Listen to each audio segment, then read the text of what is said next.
Well, welcome out here to South County Stadium. My name's Mike Thomas, and I'm alongside Eric Dober, and we have a great game of high school football for you here tonight. A lot of great stuff happening for you as we move forward. First off, you've got Centennial High School, their first home game of the 2014 season. They had a couple of rough road losses there, Eric, looking to prevent an 0-3 start, but they're going to have to do it going up against one of the top teams in the state, Merritt Island, ranked number 4 in Class 5A. Eric, it's going to be tough here tonight. It is. Centennial, great kickoff classic, and then 2 games in a row. Last week, South Fork just really dominating the line of scrimmage and pushing them around in the end, and tired Centennial team came up with a loss. Tonight, Coach McLean, he's been coaching this Merritt Island team for a very long time. Every season he gets better and better. His record gets better and better. He was undefeated last season. How can he top that this season? I guess we're going to find out tonight. We're going to find out. Beautiful night for football. We thought all week heading into this game that we were going to have trouble with the weather. It turns out all the weather happened earlier. There are some rain clouds outside, but it doesn't look like it's going to be too much. We see a lot of blue in the sky as well, so weather shouldn't be a factor here tonight. It is going to be a beautiful night for football under the lights here at South County Stadium. We'll take a break. We'll be back with more of the pregame show. You're listening to the high school football game of the week on the Treasure Coast Sportsnet. Welcome back to South County Stadium. We have a great game for you coming up in just a couple of minutes. Looks like we're just about 10 minutes away from the start of this game. Centennial High School hosting Merritt Island. Should be a fantastic game. And it's first home game of the season here for Centennial High School, Eric. They started off the season 3 straight road games if you include the kickoff classic against Martin County. And last week was a really tough loss on the road against South Fork High School, a game that Centennial seemed to have a good chunk of the momentum in the second half of the game. Things were going really good. In the third quarter, Labanowitz, the quarterback for South Fork, threw an interception, returned it for a touchdown. Centennial took a 7-3 lead and had all the momentum on that play. And it wasn't until the end of the third quarter, and it took a great throw by Labanowitz on third down to kind of get momentum back for South Fork's favor. And then once they had the momentum, they never turned around, rolling in that game for a 25-15 win and sending Centennial to an 0-2 start. They're looking to prevent going 0-3 for the first time since 2010. But you got a really tough start going up against Merritt Island. Really good team. 2-0 on the season. They're looking to go 3-0 to start this season. But we've got a star quarterback here for Centennial High School, number 7, Javid Ellis. Javid Ellis, he's missed everything to this team. Passing, nice job on the passing. 16 of 36 with 208 yards, averaging about 5.8 pass per carry, but 4 picks. That's what's killing him. The turnovers.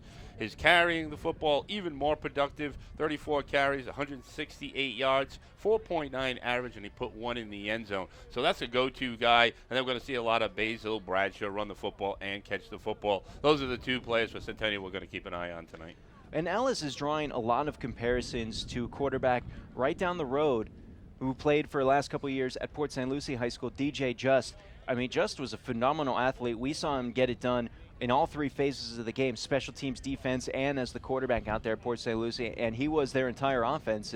And Ellis drawing comparisons to an athlete like that, it's setting the standard pretty high. Well, Javad Ellis, a 6-foot, 210-pound senior quarterback.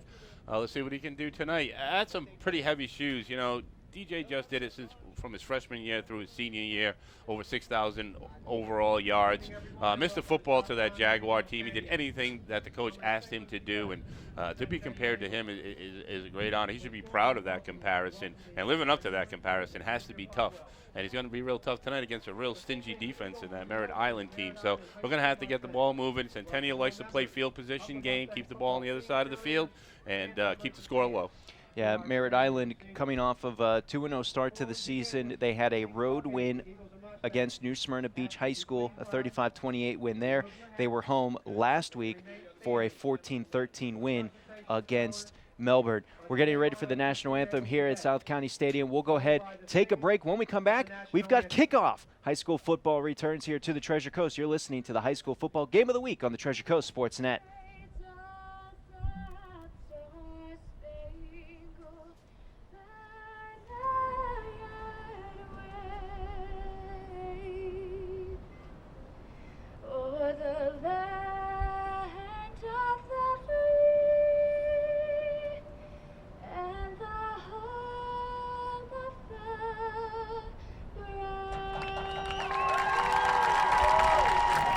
The national anthem out here at South County Stadium.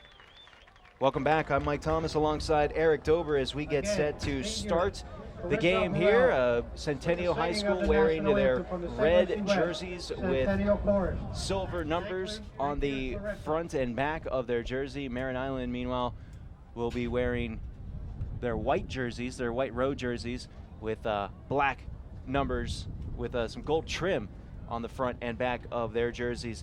And Eric, you've got the some of the statistical leaders for this Merritt Island squad. Looking at the stats, what can we expect to see here tonight? Battle of quarterbacks tonight. Kyle Coleman taking the helm for the Mustangs tonight, 7-17. He's hit 41% of his passes for 126 yards, 1 TD, 1 INT. He also runs the football, leading rusher on the team with 180 yards on 18 carries. He's averaging 10 yards per carry, 2 touchdowns, and he broke one for 81 yards already this season.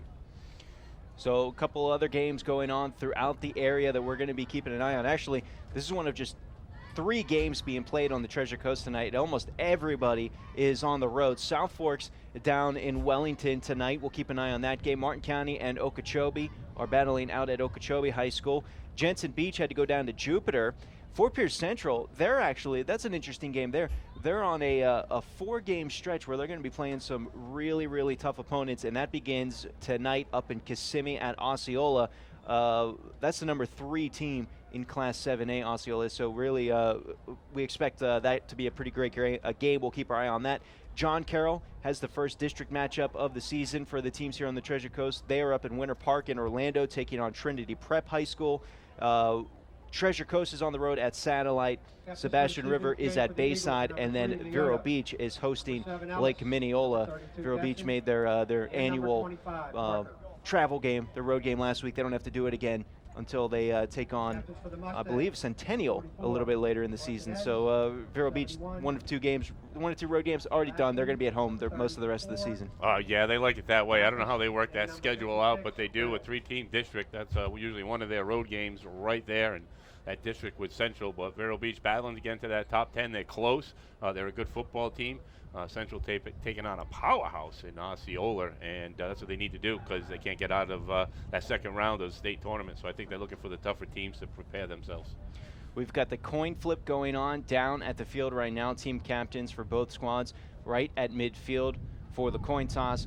Eric, as we get ready to get to kickoff here from South County Stadium, one of my favorite stadiums to broadcast from, by the way. A beautiful view of the field. Beautiful field. It's the best. It is gorgeous out here, and with great weather. We do have some rain. We're looking east towards the coast, and you can see a lot of rain over the water out there, but it looks, hopefully, fingers crossed, like it won't affect us here.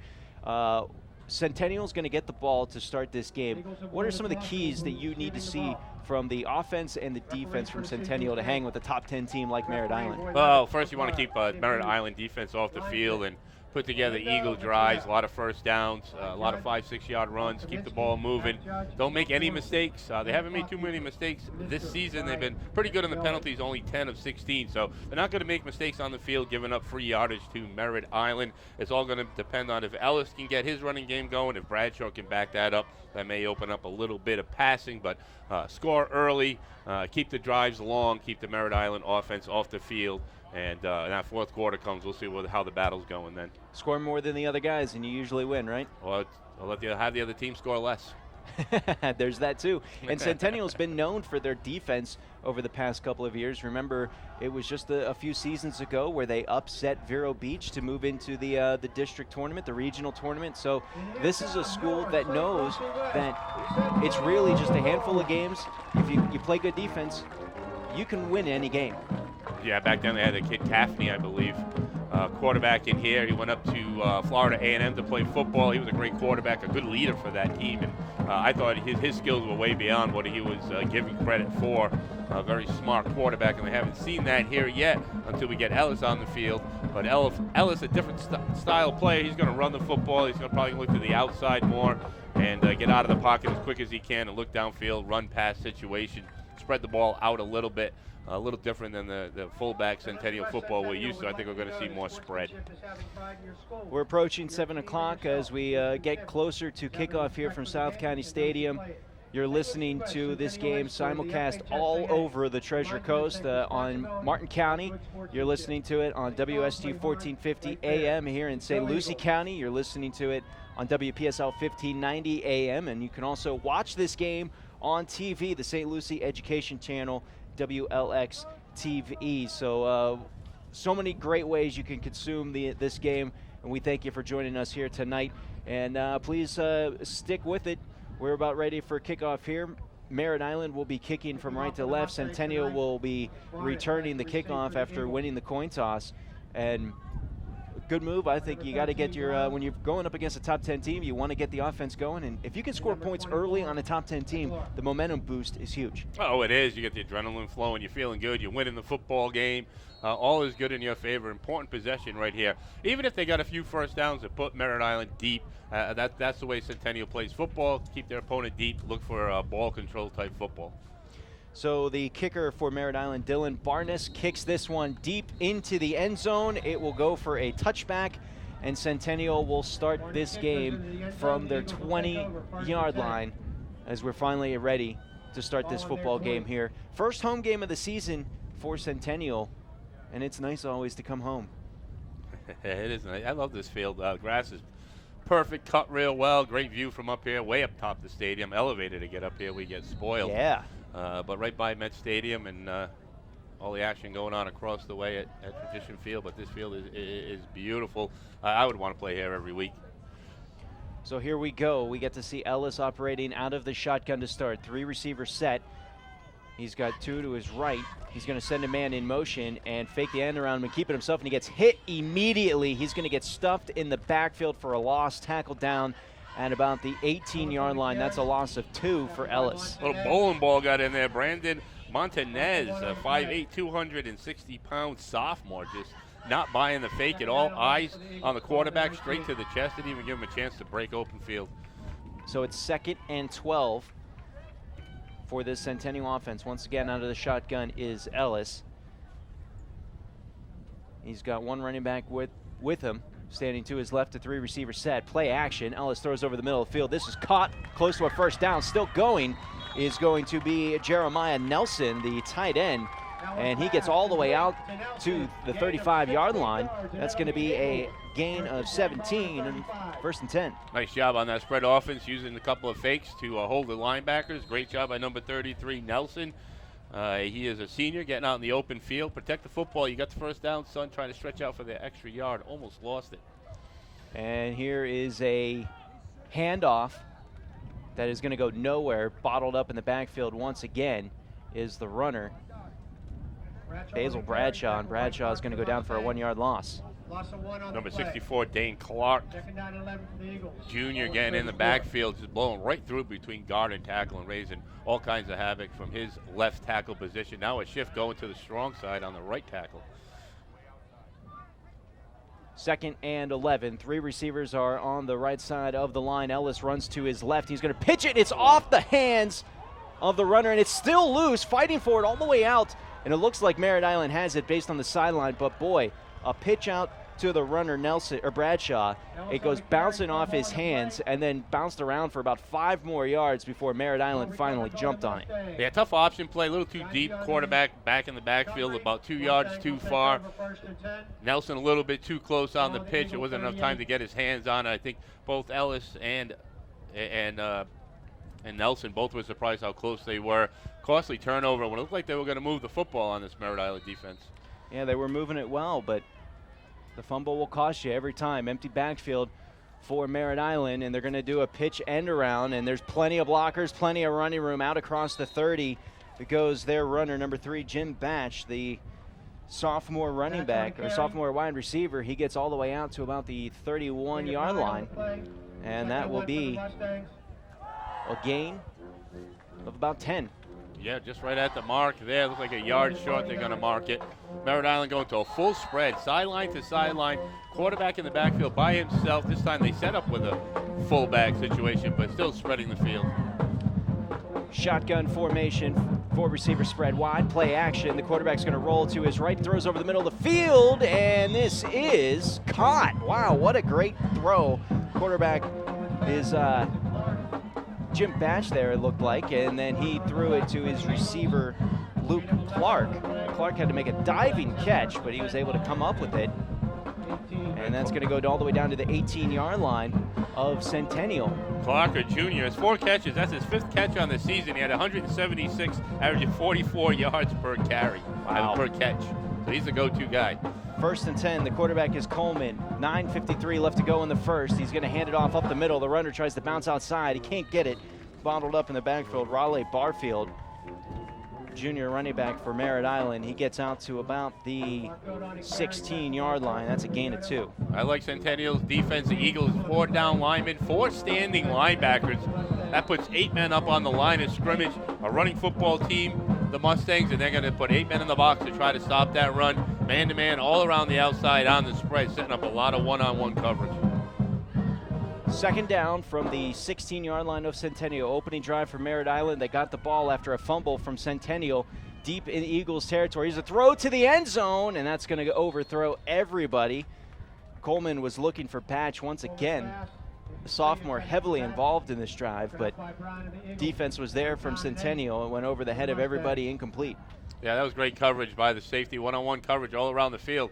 What he missed was his swing back. Luke Clark wide open on a swing pattern all by himself. Nobody picked up the running back coming out of the backfield. Great coverage, though, in the end zone. So we got 3rd down. It is 3rd and 8. They need to get down to the 8-yard line to convert. Shotgun formation, 4 receivers. Coleman wants the pass, looks over, and he's got a receiver wide open back in the end zone, and he overthrew him. The throw from Coleman went out of play. The receiver didn't have a chance at it. Coleman got hit hard on the throw. He had to pick himself up off the ground, and Merritt Island special teams will come out. Looks like they're going to line up for a field goal here. Perfect position right from the center of the field. That was a nice pass rush by Centennial. Wide open in the end zone was Batch. In the corner all by himself. If it wasn't for that pass rush that rushed the quarterback Coleman, it probably would have been a completion. It is a 38-yard field goal from dead center in the field. The kick is up. It's got the distance. It is good. 3-0's your score. 8:57 left to play here in the first quarter. Merritt Island getting 3 points off the turnover. We'll take a break. You're listening to the High School Football Game of the Week on the Treasure Coast Sports Net.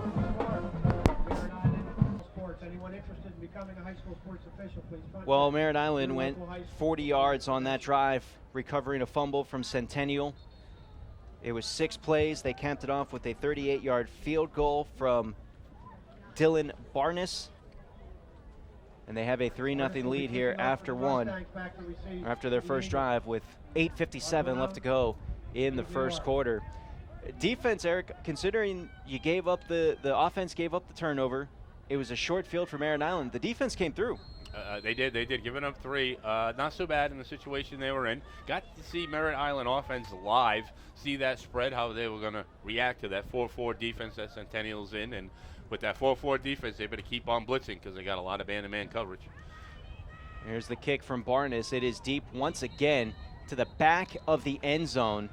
That's going to be a touchback. And the way he's kicking those, I don't think Centennial's going to be returning too many kicks here tonight unless Merritt Island wants him to return a kick. Well, I'll tell you what, hopefully they won't have to return too many kicks. Maybe that's it for the game right there. We'll never have to field another one. Keep Merritt Island out of the end zone, get the ball in the second half. Oh, no, we give up the ball in the second half, so we won't be receiving. All right, once again, Ellis out of the shotgun. He has Bradshaw standing to his left, 3 receivers spread wide. Ellis is going to keep it himself as he runs off left tackle, and he gets through the first line and then drags the defender out across the 25 down to about the 28-yard line. That's an 8-yard run for the quarterback. Yeah, no misdirection there. Quarterback right up the middle, right behind his left guard, left tackle. He's a 210-pound quarterback. He can both for some yards. 2nd and 2. Ellis once again out of the gun.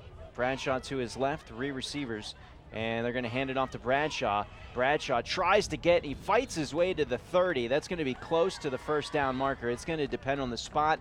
Looked like he got there, though. And they will give him, not only are they going to give him to the 30, they're going to give him an extra yard just for good measure, putting him out at the 31. That's a 3-yard run for Bradshaw. Well, that 3-yard run, he earned it. He was looking for the outside. He saw it wasn't there. He saw a little crack in that defensive movement to the west side of the field and shot right up. Ellis hands off to Bradshaw once again, but he got hit, and he's able to stretch out just a little bit to pick up one or two. But this Merritt Island defensive line doing a great job penetrating. When they sniff run, they're able to stop it pretty quick. Yeah, so far the Centennial having a tough time moving out the defensive lineman of Merritt Island, but a nice job once again by number 75, Montanez, 260-pound sophomore, getting on the back of Bradshaw. I'll tell you what, Bradshaw carried that 260-pounder for those 2 yards. So we have 2nd and 8. The ball is at the 33-yard line, right off the right hash. Play action fake. Ellis wants to throw, and he's got a receiver over the middle, and it's a big pop, but the receiver holds on. It's a first down. Making the grab is Jeremiah Nelson, his second huge catch right over the middle of the field. He picked up a bunch earlier, picked up 17 earlier. This one goes down to the 44. It's a gain of 11. I like this kid Nelson. He's tough. He went over the middle, took a big pop from Cole Gerber. Senior linebacker just laid him out, held on to the football, even got 2 or 3 more yards. 1st and 10. Ball is in the middle of the field from the 44-yard line of Centennial. Ellis, play action, keeps it himself on the quarterback keeper. He's got some room up the middle, down into Merritt Island territory, down across the 40, tackled down inside the 30 at about the 29-yard line. Huge run for Ellis right up the middle of the field. Yeah, totally keyed on Bradshaw. Great fake. Did a great job nonchalantly making that fake and then bolting it right up the middle. Huge hole. They found the gap right behind number 75 was Centennial Chris Seneko. Awesome job opening up a big hole on the left side. A 27-yard run right up the middle, and Centennial's offense is rolling. 1st and 10 from Merritt Island's 29-yard line. 7 minutes left to go here in the first. And a run from Bradshaw, another hole right up the middle of the field. He gets thrown down, but not until he picks up a first down, tackle down inside the 20 to the 15. Yeah, Gerber with the tackle around the shoulder pads. I'll tell you what, that 210-pound quarterback can run. He's got some good feet, good balance, and he's like a fullback, halfback quarterback, all kind of rolled up into one. So, yes, he is Mr. Everything for this Eagle team. That's a 14-yard run up the middle, and you have 41 yards gained just in the last 2 plays, rushing plays right up the middle for this Eagles offense. And here's an end around that's going to be bottled up for no gain. It looks like they tried to hand it to Corey Aronson. On the carry, he came around on the end around, and this time Merritt Island stopped that right at the 15-yard line, no gain. All right, give me the bat phone down to Coach Parker because Merritt Island is going strong side with 3 down linemen, leaving 1 lineman on the weak side. If they ran that reverse the other way, it would have went for 6. We need the audible at the line. Take a good look at that defense and find that natural hole. It's there every play. Centennial was trying to answer. They gave up 3 points after the fumble on their first possession. 6 minutes here, 2nd and 10 from the 15-yard line of Merritt Island. They spread out the defense with 4 receivers. Bradshaw's the tailback. Ellis wants to pass. He's under pressure. He throws to the end zone, and he has to throw it away.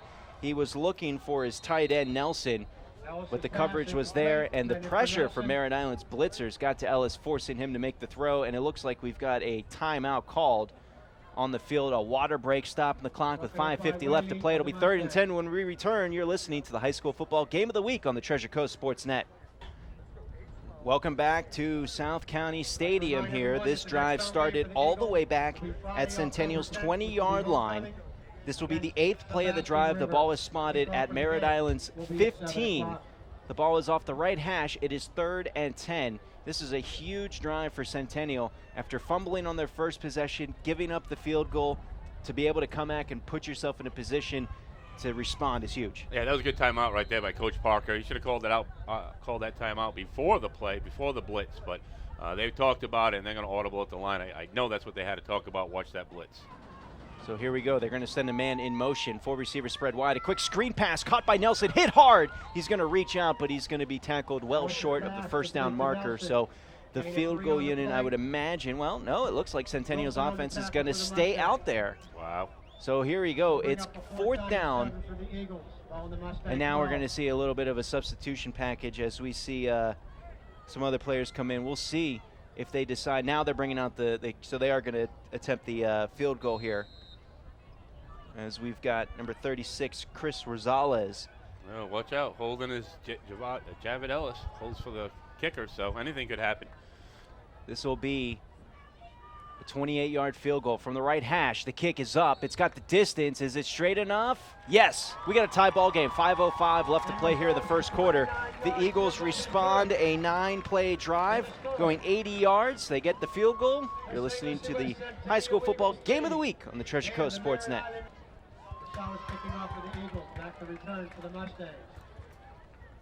It was 9 plays. They started back at their 20.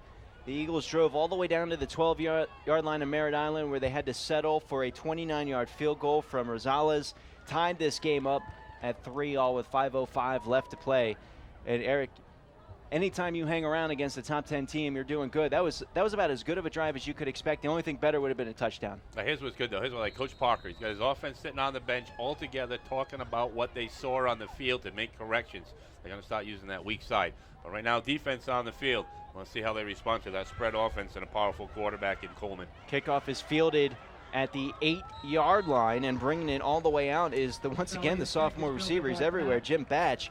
He advances all the way out to about the 31, 32-yard line. So Merritt Island will get pretty good starting field position as we get set to resume here. 4:57 left to go in the first quarter. Well, Batch came into this game with 5 catches, so he's up there. He's got tied with the top spot for receptions at 5.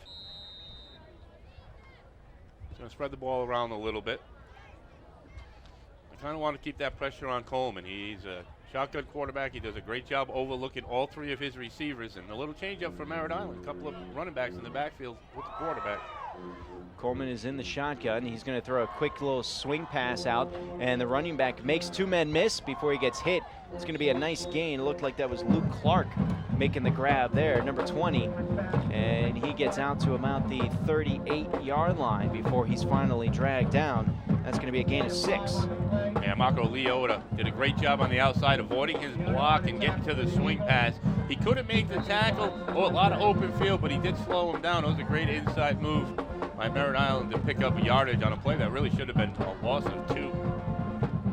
Here we go. Let's see what they do on 2nd and short. The ball is on the right hash as Merritt Island's going from right to left. Coleman will be operating out of the gun. He's got 4 receivers, 3 to his left, 1 to his right, 1 running back. And Coleman's going to keep it himself. He runs right side behind some blockers. Hit, but he falls forward as he is going to pick up the first down. He needed 4. He got 5. I kind of fell asleep on Coleman's running ability so far in this game. He hasn't run yet, but he does have 180 yards on the season, so he is a runner, and that was a good call right there. He hasn't been used all night. They needed a first down. Give it to the quarterback that's leading you in rushing. 1st and 10. Ball's at the right hash. Merritt Island with the football. 3:51 left to go here in this opening quarter. Second drive. Flags come in. We're going to get a false start, it looks like, on the Merritt Island offense. That's a bonus for Centennial. Making them work hard on that first down, now 15 yards. So that's going to back them up 5 yards. It'll be 1st and 15. Ball spotted down back at the 38. Centennial still sticking with that 4-down, 4-4 defense, 4-down linemen, 4 linebackers spread. Corners and safeties in man-to-man. See the linebackers dropping back a little bit more in this series than the last series. I like to see 1 or 2 of those 4 step up and put a little pressure. 1st and 15. Coleman play action, throws over the middle. He's got a receiver through the hands of sophomore Jim Batch. And if he had caught that, that would have gone for a big gain, as it was right on the money. He just took his eyes off the football before it got into his hands. Well, I'll tell you what, the sophomore heard John McGlory coming up from his safety spot to lay a licking on him. Almost ended up in the hands of McGlory, but fell a little short. But, you know, he was screaming and saying something to that young sophomore to take his focus off that ball. Coleman just 2 for 5 passing in this game. Had a couple of big misses down in the end zone on their first drive, and that incompletion there brings up 2nd and 15. 4 receivers spread wide. Coleman gets the snap, wants to pass, throws over the middle of the field, a little dink caught by Batch. He makes a man miss, diving to midfield, and he's going to pick up most of the yards needed. This is going to be 3rd and short, 3rd and about 3 to be exact. Come on, Eagles, heads up on those tackles. You guys are diving and hitting grass. Got to get that first hit on. You would have held them back 8 yards. It would have been 3rd down and 10 as opposed to 3rd down and 2. You just kept your head up on the tackles and made sure you made the hit. 12-yard catch and run from Batch. It's 3rd and 3. The ball is at midfield off the left hash. Merritt Island going from right to left. They need to get to the Eagles 47 to convert. Coleman hands it off. The runner goes inside, and he is stopped short, but extra effort's going to get him close, and it looks like the initial spot from the referee is going to be enough to give it to him. And now, wait a minute, it looks like we're going to get a timeout called on the field before the play started. As we wait for the official call. Well, the referee blew his whistle and then pointed to the Centennial sideline, and now they have the ball spotted, and they will call it a first down. So, not sure what the whistle was for, but they're going to count the run. They needed 3. They got 3. It's a fresh set of downs, 1st and 10. Eagles need to step up here and stop him on this next set of 4 downs. Swing pass out to Batch, caught, and he's going on the far sideline, but he's going to get shoved out of bounds as he crosses the 45, and it's a gain of 2 on the pass there. I'd like to see Centennial put a little more pressure on the backfield. There's 2 middle linebackers, not much use out there floating in the middle. One linebacker should be able to cover the middle. Let's send the other one in after the quarterback. I think I would alternate those linebackers and keep an eye on Coleman. He's going to run the football. He's going to throw the football. Everything's from him. 2nd and 8. Ball is at the Eagles' 45-yard line off the right hash. Coleman out of the gun with 4 receivers. He'll get the snap. Centennial rushes 4, and it's a draw play. The running back has plenty of running room as he gets out to about the 40-yard line. That was Ashton Taylor, senior running back for Merritt Island, getting out to the 40-yard line, picking up 5. It's going to be 3rd and 2. Mike Dezen getting the tackle on that play. He dropped back into coverage on the slot back and then had to come up for the draw. Did a great job coming up short. This time he hit the legs, stopped the runner in his tracks, held him short for a 3rd and 3, possibly 4, but a tough 3rd down situation for the Mustangs. And they need to get to the 37-yard line. It's going to be 3rd and 3. Ball is right in the middle of the field at the 40-yard line, and now we will get a timeout called by the Eagles. Coach Parker wanting to talk it over with his defense. We'll take a timeout too. You're listening to the high school football game of the week on the Treasure Coast Sports Net.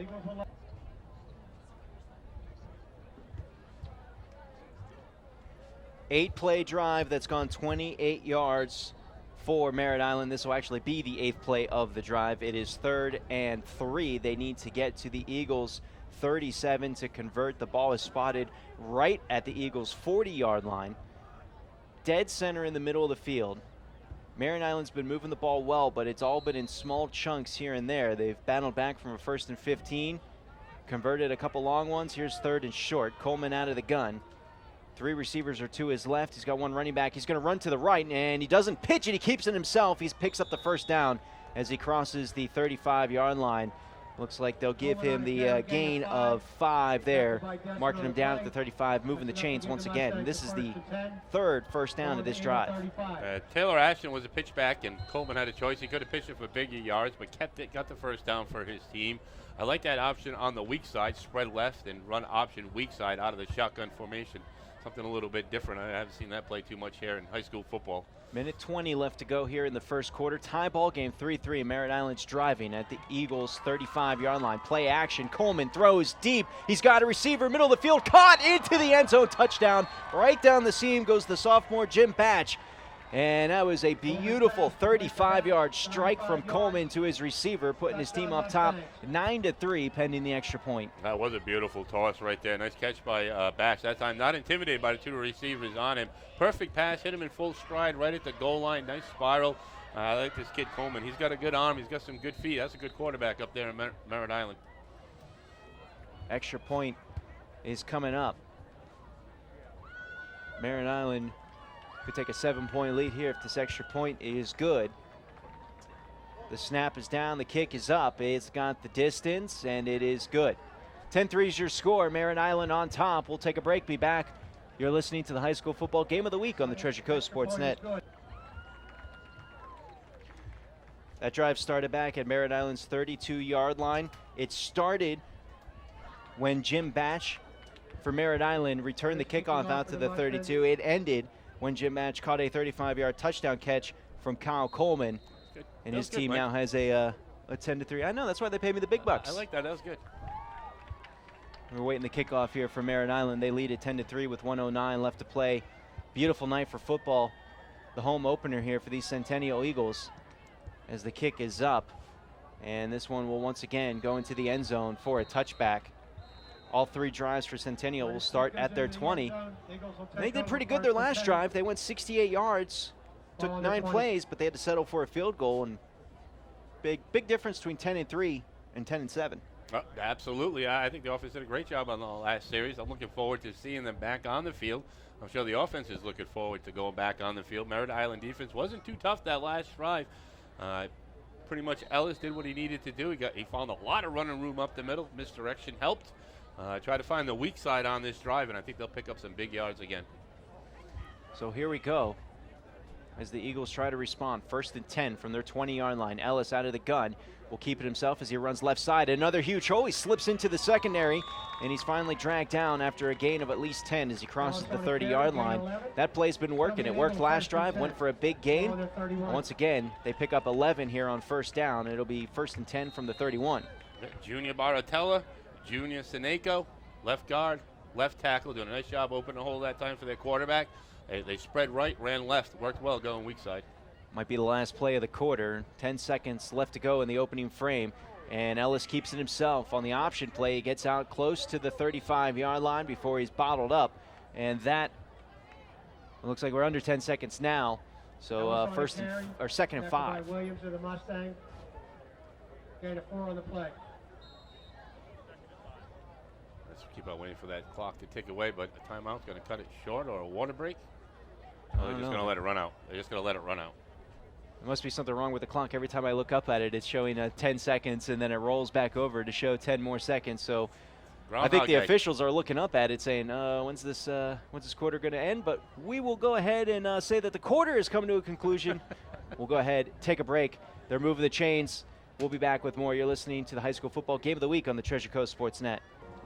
Centennial now going from right to left. It is 2nd and 6. The ball's at the 35-yard line. Ellis keeps it himself once again, making a couple people miss, bouncing forward, falling close to the 1st down marker as he plunges across the 40, down to the 42. Needed 6, picked up 7, and it will be 1st and 10 as we start the 2nd. Yeah, great job running the football, shoulders square, parallel to the ground. Did a great job busting through 2 tackles, picking up the 1st down for his team. 1st and 10, Centennial from the middle of the field.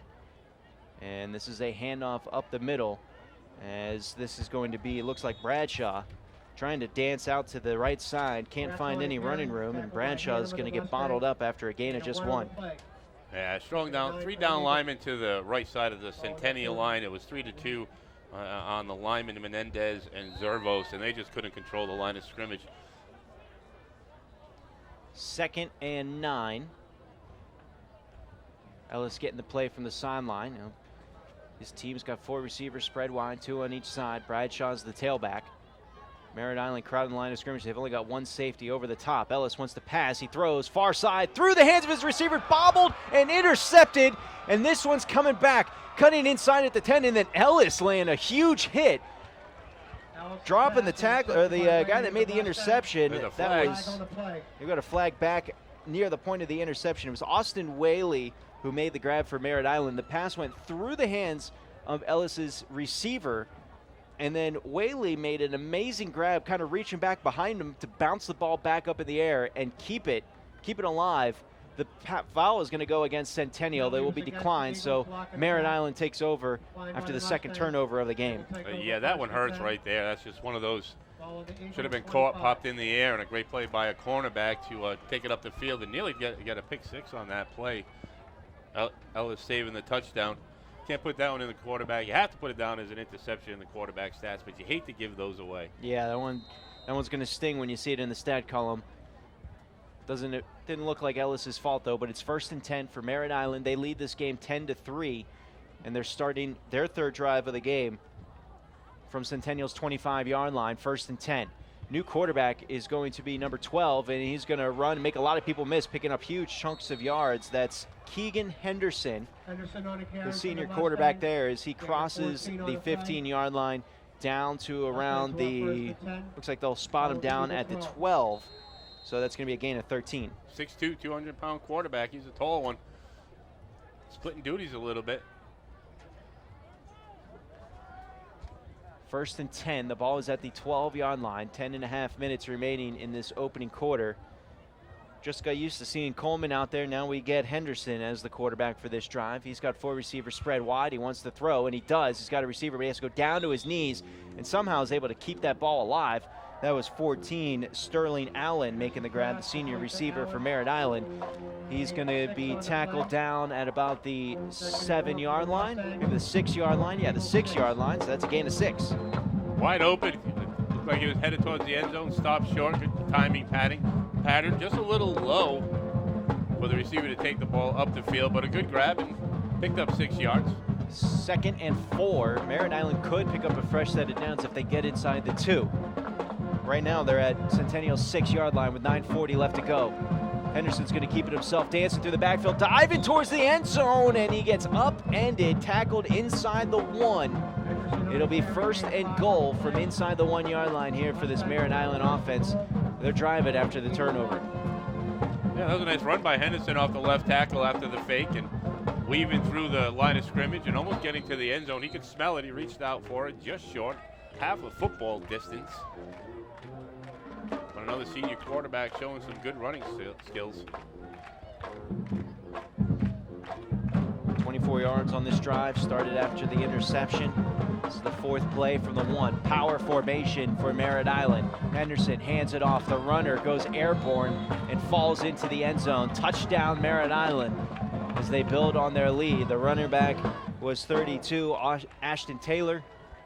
Taylor picking up his first touchdown of the game, and it's 16-3 with 9:13 left to go in the first half. Extra points coming up.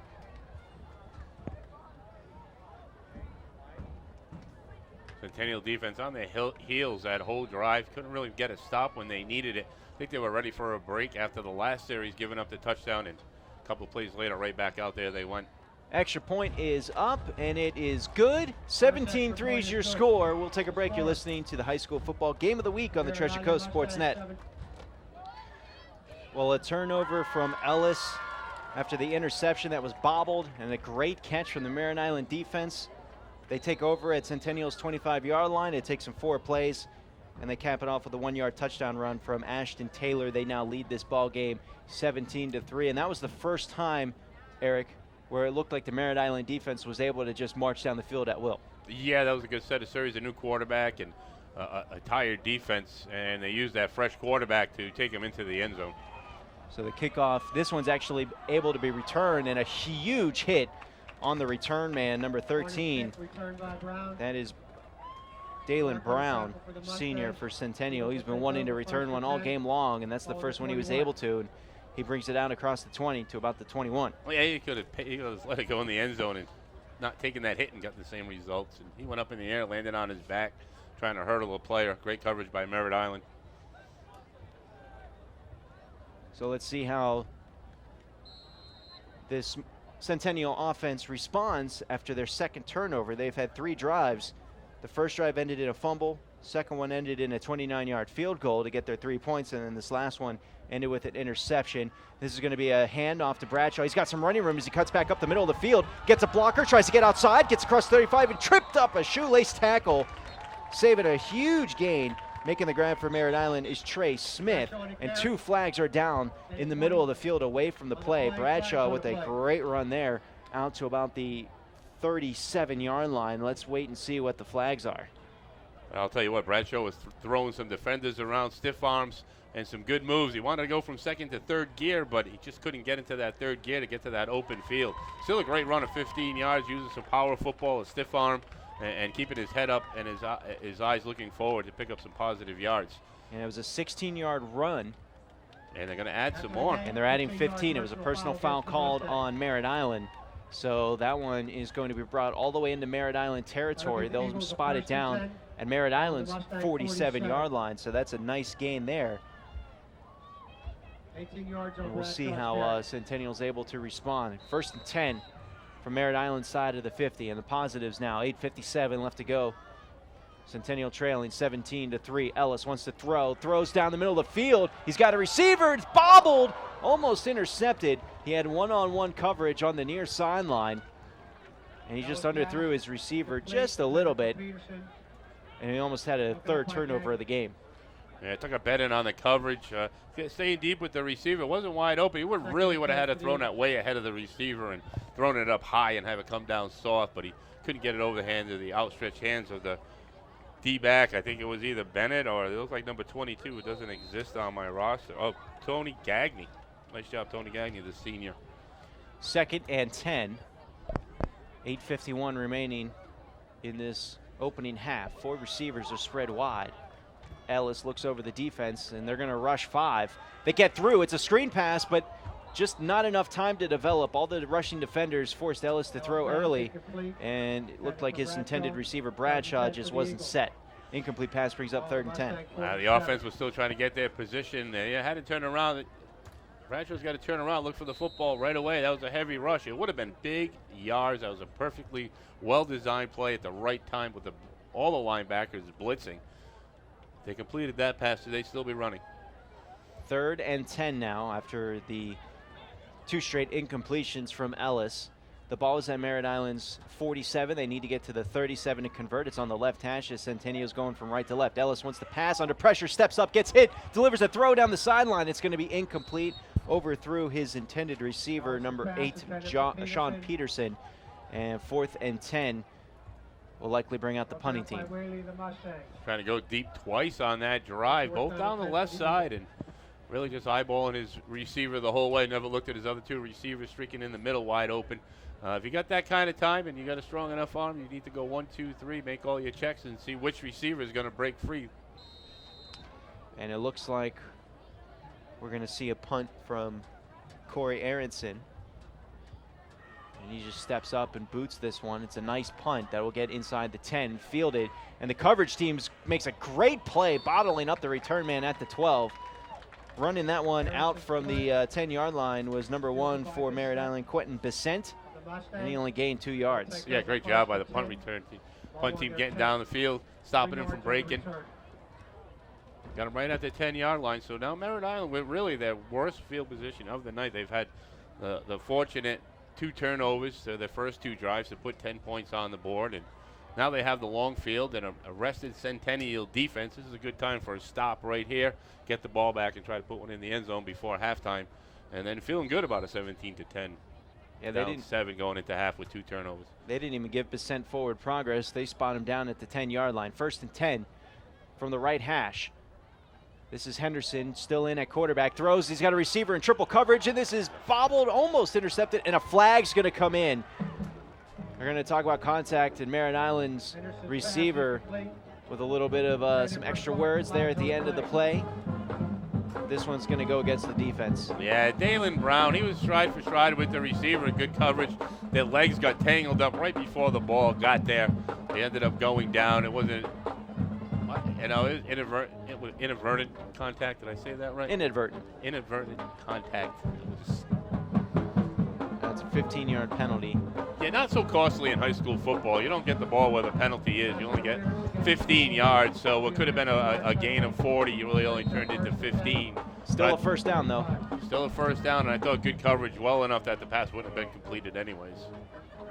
Henderson out of the gun, empty backfield. 5 receivers are spread wide. Sophomore Batch operating out of the slot from the right side. Now they send a man in motion and flip it to him on the end around, but there's just no running room. Great defense there for Centennial, pushing the runner out of bounds after a gain of just 1. The running back was 18, Sam Varionis. Kaylee Jacobs, Noah Gesslin doing a great job on the outside, not letting the slot back get around the outside. They just kept on stringing it out all the way to the far sideline for only a gain of 2. Yeah, they gave him 2 on that one. Yep, that was a fortunate 2. I thought, let's see if they can do that for the 2nd and 3rd down and get this ball back with a lot of time left in this quarter. 2nd and 8 as Merritt Island breaks the huddle. Coming up to the line, Henderson's out there. Coleman did well. He was the quarterback for the first couple drives, helped build a lead, and this is the 2nd drive for Henderson as the quarterback. Out of the gun. He's going to run it up the middle of the field. Now he bounces outside, trying to get outside the numbers on the left side. There's just not a whole lot of running room there. The defense for Centennial stops him, but not until he crosses the 30 down to about the 31-yard line. So that will be a gain of 4. Henderson, a much bigger quarterback, better between the tackles than Coleman. Henderson not the quick enough speed to get to the outside. Once again, the Eagles doing a great job stretching that line of scrimmage and not letting Henderson get around the corner. So a 3rd-and-5 situation, exactly where your defense wants to be, but they got to get a stop right here. 3rd and 4 as Merritt Island needs to get to the 35-yard line. They're at the 36. Ball is off the left hash. I'm sorry, the 31. Ball is at the left hash. Henderson out of the pistol now. Will get the snap, and he throws over the middle, and this is caught for a first down at the 40. Diving to the ground to make the catch is going to be number 11, Jordan Mullins. Yeah, that was a great pass pattern. Went to the open spot, designated spot, timing pattern. Good first, good play for 3rd and 5. You got about 7 yards down the field into that open space. You know your receiver is going to be there. Receiver knows the quarterback is going to be there. You don't give it away. I like that play right there on a 3rd down. 1st and 10. The ball is at the 41-yard line.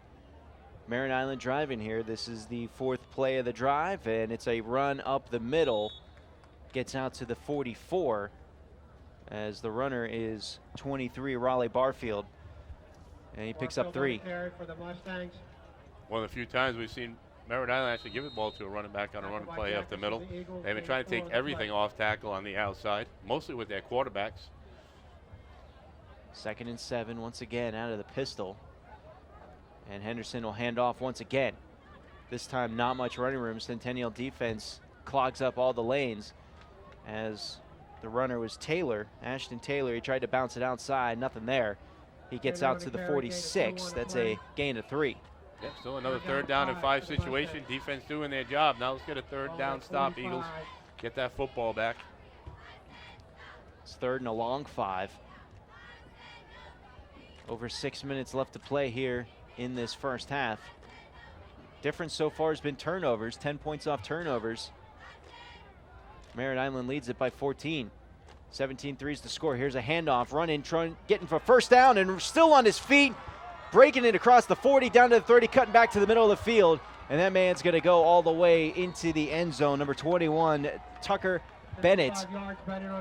It was 3rd and 5, and he took it all the way to the house. A 54-yard touchdown run, and now this game's broken open. Yeah, missed tackle on the outside for no gain. Defense got there, shut him down, broke a tackle, and then headed to the open field. Safety not in the back, trying to protect the end zone, and cut back to the middle and a race to the goal line. And right now they have a 20-point lead with more to come. And that run right there was a tough one. That one hurt. That's a heartbreaker right there. That was probably the first really big play the Centennial defense has given up. And they've played well on 1st and 2nd down, but 3rd downs have just been money for this Merritt Island team. The extra point is up. It's got the distance, and it's good. So 24-3 is your score with 5:46 left to play in the first half. You're listening to the High School Football Game of the Week on the Treasure Coast Sportsnet. Welcome back to South County Stadium, and a drive that started all the way back at Merritt Island's 10-yard line after a good punt from Centennial High School. Well, 90 yards later on just 6 plays. 15-yard penalty from Centennial helping them out, and a huge 54-yard touchdown run from Bennett of Merritt Island breaks this game open. It's 24-3 as we are approaching the 5:46-minute mark here in the second quarter. Yeah, a lot of plays for Merritt Island in this first half. Turnovers, keeping the defense on the field for the Eagles. Some long drives. They're going 3rd down every 10, and that one just broke big, missed tackle, and off to the races. A lot of fresh bodies on offense, too, for Merritt Island.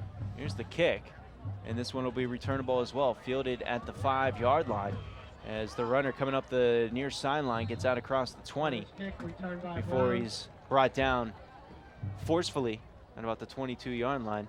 That was Brown with the return. At this point, you have to put the Eagles starting offense drives at the 20 every single series. They have yet to stop the Mustangs. It's been points every possession. And prior to that drive, I would have said the Centennial defense is playing well, but then you look at the drive sheet, field goal on the first drive for Merritt Island, and then 3 straight touchdowns. But it still feels like overall the defense has played well. It's just 3rd down. They can't get off the field. Just tally up the offensive plays for Merritt Island versus the Eagles. Ellis will hand off to the running back Bradshaw. He's got a bunch of running room. Huge hole all night long right in the middle of that field. Centennial's been able to carve it up for some big plays as Bradshaw is able to get out to about the 31-yard line. That's a gain of 9, 2nd and 1. Well, Mustangs gave up 28 points in a 35-28 win over New Smyrna Beach last week. The defense really hasn't done a great job stopping the Eagles. The Eagles have been stopping themselves with turnovers. Other than that, Bradshaw and Ellis are having 2 great games running the football. 4 receivers set. They're going to send a man in motion, and Ellis will keep it himself on the option. He's got some more running room over the middle. He's got a first down and more as he pushes the pile forward out to the 40. And I like this Ellis. I enjoy watching him play. He's able to run, and he's a big, strong kid. You can see it in his frame. He's already got a lot of muscle on him, and he's able to push the pile when he gets there. He is. He's 210 pounds. He's a big quarterback. He's fullback size. He's the speed of a halfback and the arm of a quarterback. So he has all the facets of the game of football. He is their go-to guy, and he's been producing yards. Him and Bradshaw have both been getting up the field very well. He just got to protect the football. 1st and 10 under 5 to play in the first quarter. 24-3 is your score. Ellis will keep it himself out of the gun, and he is going to get wrapped up as he gets to the line of scrimmage. Still is able to fall forward with that tall frame of his and pick up 4. And they'll spot him down at about the 44-yard line. Now, I like the offensive line for the Eagles. They really are getting a great push off the line of scrimmage against this Mustang defensive line. It seems like at will they can push him back, and they can pick up positive yards. Down by 21, and they got to put 3 touchdowns on the board. Is the running game going to get them where they need to be? Need to get to midfield to convert. It's 2nd and 6. Ellis wants to throw under pressure, sidesteps the rush, and then he steps forward. He's got a first down and more as he crosses midfield down to the 47-yard line of Merritt Island. And that was a great little play from Ellis to avoid the rush and pick up the first. I just like it that he didn't force the throw. He didn't go to the receiver that was designed to go to because he was covered. He held the football in his hand and looked for option number 2. He didn't do that on the last series, and 2 long passes went to waste. But I'll take the positive yards, let my quarterback take the ball up the field. Pistol formation, 1st and 10 from Merritt Island side of the 50. It's a handoff to Bradshaw. Nice juke to break out of 1 tackle, breaks a 2nd, running out to the far side and gets tackled out by the numbers, and flags will come flying in from all over the field. 3 referees throwing flags on that one. Bradshaw with the carry. He got out to about the 42 of Merritt Island, and we'll see what the call is. I'll tell you, number 21, Tucker Bennett came up and put a nice hit on Bradshaw. Bradshaw's not the fastest runner you're going to see, but he's shifty. He uses his hands well and his balance to avoid tackles. It's really hard to get a good wrap on this young man. Bradshaw's a good compliment to Ellis in the running game. And once again, don't go backwards again on the Eagles. There they go. They put the run out to the 41-yard line, so it was a gain of 6 on Bradshaw, but the penalty missed what the call was. They're calling a holding penalty on Centennial, and that was at the end of the run too, and that's going to back them up 10 yards. So instead of being 2nd and 3 or 2nd and 4, it's going to be 1st and a lot as they're back on their side of the 50 to the 49. Ellis throwing a little swing pass. Bradshaw can't control it. Too high. He throws it down to the ground. Incomplete, 2nd and 14. That just didn't fool the whole left side of the Mustang defense. They went right with Bradshaw on the swing pass. If he had caught that pass, he would have lost 2 yards. They need to get to the 37-yard line of Merritt Island. They're at the 49 of their own side after that holding penalty on 1st down. Fresh receivers coming in for Centennial. Seems like a little bit of miscommunication. Ellis directing traffic out there. He had 3 receivers come off the sideline. They all tried to run to the far side of the field. He said, no, get back over to the near side. They run to the left. They're set now. And Ellis will look to the sideline to get the call. 4 receivers on the field. Bradshaw's the tailback. He's standing to the left of Ellis, the quarterback. And now we got a flag down, and that one's going to be a delay of game on the offense. Backs him up even more. Yeah, a lot of confusion. They're spreading the wide side of the field, and they have a lot of one-on-one coverage down this side of the field. Here on our side, a lot of laid-back coverage. They're going to let play the backs deep off of the receivers. Somehow, some way, I think they need to use those receivers. Take a long patent, button hook, come on down, 5-yard passes, yards after catch may work. Ball is now down to the 46 as Centennial continues to go backwards. Ellis wants to pass. He's got time. Now he steps out to his left. Fumble the football. Ellis dives forward, is able to get on top of it first. But he's going to lose 4 more yards. And this has just been disaster. You got to love that football. You got to protect it. It's gold. It's money. It's everything. It's the whole game. You're going to keep on putting it on the ground. Mustangs are going to keep on jumping on and putting points on the board. You're just killing yourself. Ball was at the 40-yard line of Centennial. They need to get to the 37 of Merritt Island. That's a 23 yards they need to pick up here. 3rd and 23. 2:49 remaining in the first half. Ellis, empty backfield.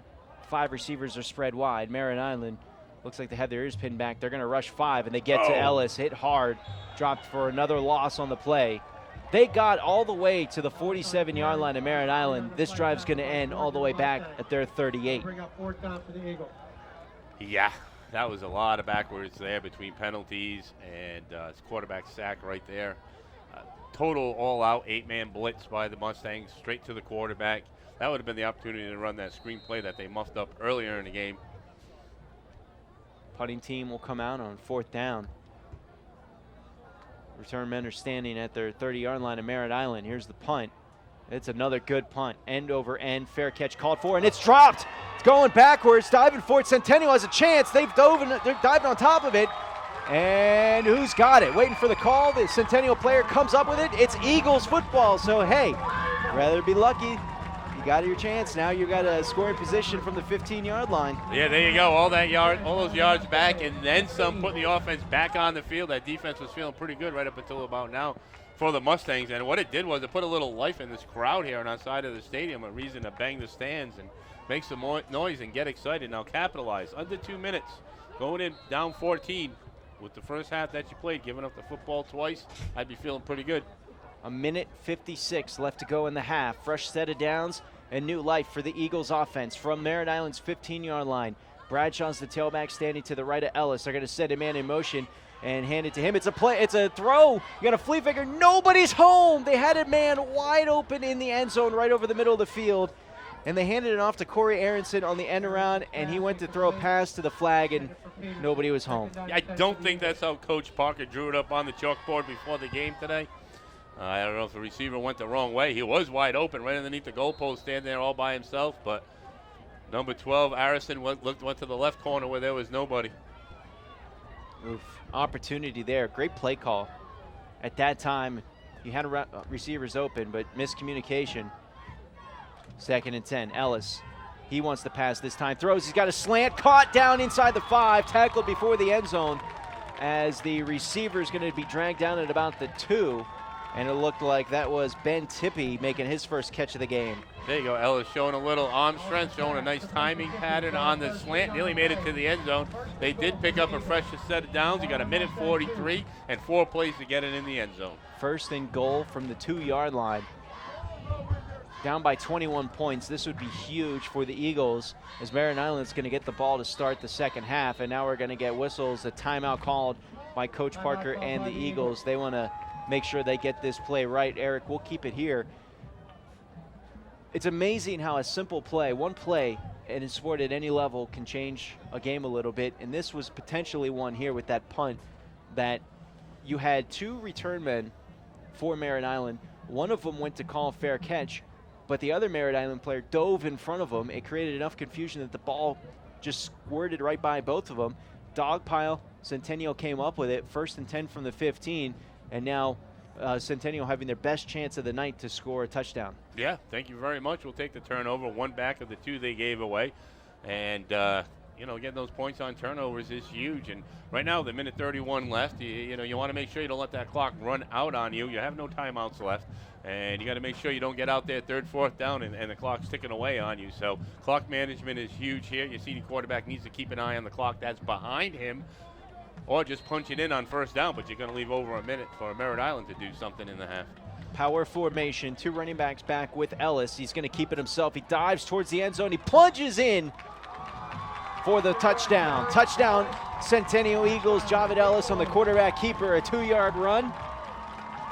Don't look now, we got a ball game. We got a ball game. Kick the extra point, down by 2 touchdowns, 2 extra points. I'd be feeling pretty good about my offense, that's for sure. I think they did a great job in this game other than protecting the football. Make your adjustments on defense and turn this into a game. most of the points in this game coming off turnover. Ellis is going to go to convert on the 2-point conversion. He gets to the 1 before he stood up and turned backwards. Almost a chance at picking up a point there, but Gain on the play. the 2-point conversion's no good, and it's 24-9 with 1:28 left to go here in the first half. You're listening to the High School Football Game of the Week on the Treasure Coast Sportsnet.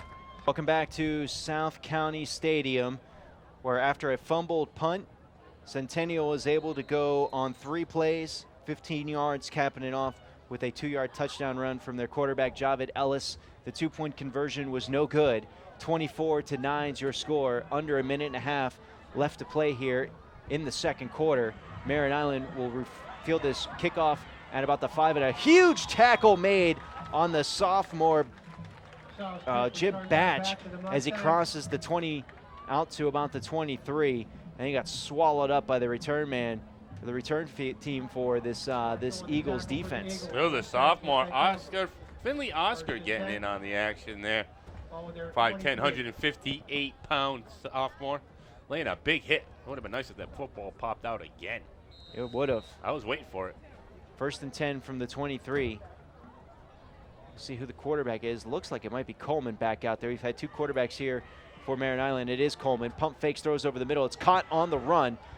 The receiver gets out across the 30, out to about the 39. Looked like that was Luke Clark making the grab there, number 20. It's goes down as a gain of 16, 1st and 10. The sophomore Carlos Gavaz on the coverage. Was that middle linebacker help that's been dropping back all night? Needed it right there. 4 receivers. Coleman throws once again. He's got a receiver caught. Huge hit! And the ball's out! Eagles diving on top of it. 3 Eagle players down. Only 1 Merritt Island player, and the Merritt Island player was able to save it. The receiver was Trent Taylor. He took a huge pop, but the ball came flying out, but they're still going to count the reception. It's an 8-yard grab out to the 47-yard line. Coleman throws sideline, caught, 1st down. Batch is out of bounds at about the 42 of Centennial. Yeah, this prevent of Centennial's put him in a rough situation, making it too easy. Pitch catch, get out of bounds. Clock's not giving me any help over there. Too much time to go to prevent defense. It's still got under a minute to go here in this first half. There are 39 seconds remaining in the half. The 39 seconds remaining in the half. There's a scoreboard issue here where once you get under a minute, it makes it look like everything's under 20 seconds. So we have to wait for the PA announcer to announce what time it actually is. 39 seconds remaining on the clock, and we got a timeout down on the field. The ball was spotted at Centennial's 42-yard line. That was an 8-yard catch on that last play. And I'll tell you what, Coleman has the arm that he can reach the end zone from here. So he's going to step back to that 50, and he can launch 3 up right now. Possibly 4. And it's interesting, you don't see too many teams that have 2 quarterbacks do it successfully like Merritt Island's been able to do here, but you got Coleman, who's clearly the passing quarterback. Henderson clearly likes to rush with the football. It really gives the defense a good idea of what you're going to do, but both quarterbacks are multiverse. We've seen Coleman run, we've seen Henderson throw. Well, you got 2 senior quarterbacks. It must be tough on Coach McLean to see who's going to play. Screen pass is caught by Batch, and he's just going to run out of bounds after a no gain on that play. Well, I thought he was going to get called with a late hit out of bounds. No gain on the That would have been a free 15 yards. That would have been devastating. That would have hurt. Screen pass well defended there from Centennial. We are under 30 seconds to play here in this half. It's 2nd and 10. And that's fairly heads up for a sophomore to know, I got to get out of bounds. I don't need to get the yards necessarily. The play's dead. Get out of bounds. Stop the clock. Yeah, that was a tough. I didn't like that call. Centennial's really dropping back, but screen play. Everybody's back anyways. Everybody saw it in the house, and they all covered it well. Centennial rushes 4. Coleman has all kinds of time. He's going to throw, and he overthrew his receiver. It's intercepted. Coming down the far side of the field, a return man fakes inside the numbers. A little juke, tries to cut back to the middle of the field, still on his feet, and gets tackled at Merritt Island's 43-yard line. A flag is down at midfield. Yeah, that's about the area for a block in the back. I may put it back 15 yards, but hey, that's a bonus. A touchdown and then a defensive turnover right at the end of the half. That's a momentum builder all by itself. I just wish that defender had stayed on the outside and hugged that sideline. I think he could have beat that lineman down the line and got to the end zone. And the foul was actually against Merritt Island before the interception, so that was declined. Yeah. So Centennial will take over at about the 43-yard line of Merritt Island. There are 20 seconds on the clock. Centennial trails 24-9 early in this one as we approach halftime. You have time for a couple of plays. You can cut this in half. You don't have to go for the end zone 2 in a row. 15, 20 yards down the field, set up your second pass play for the end zone. Just got to get out of bounds. You have no timeouts left.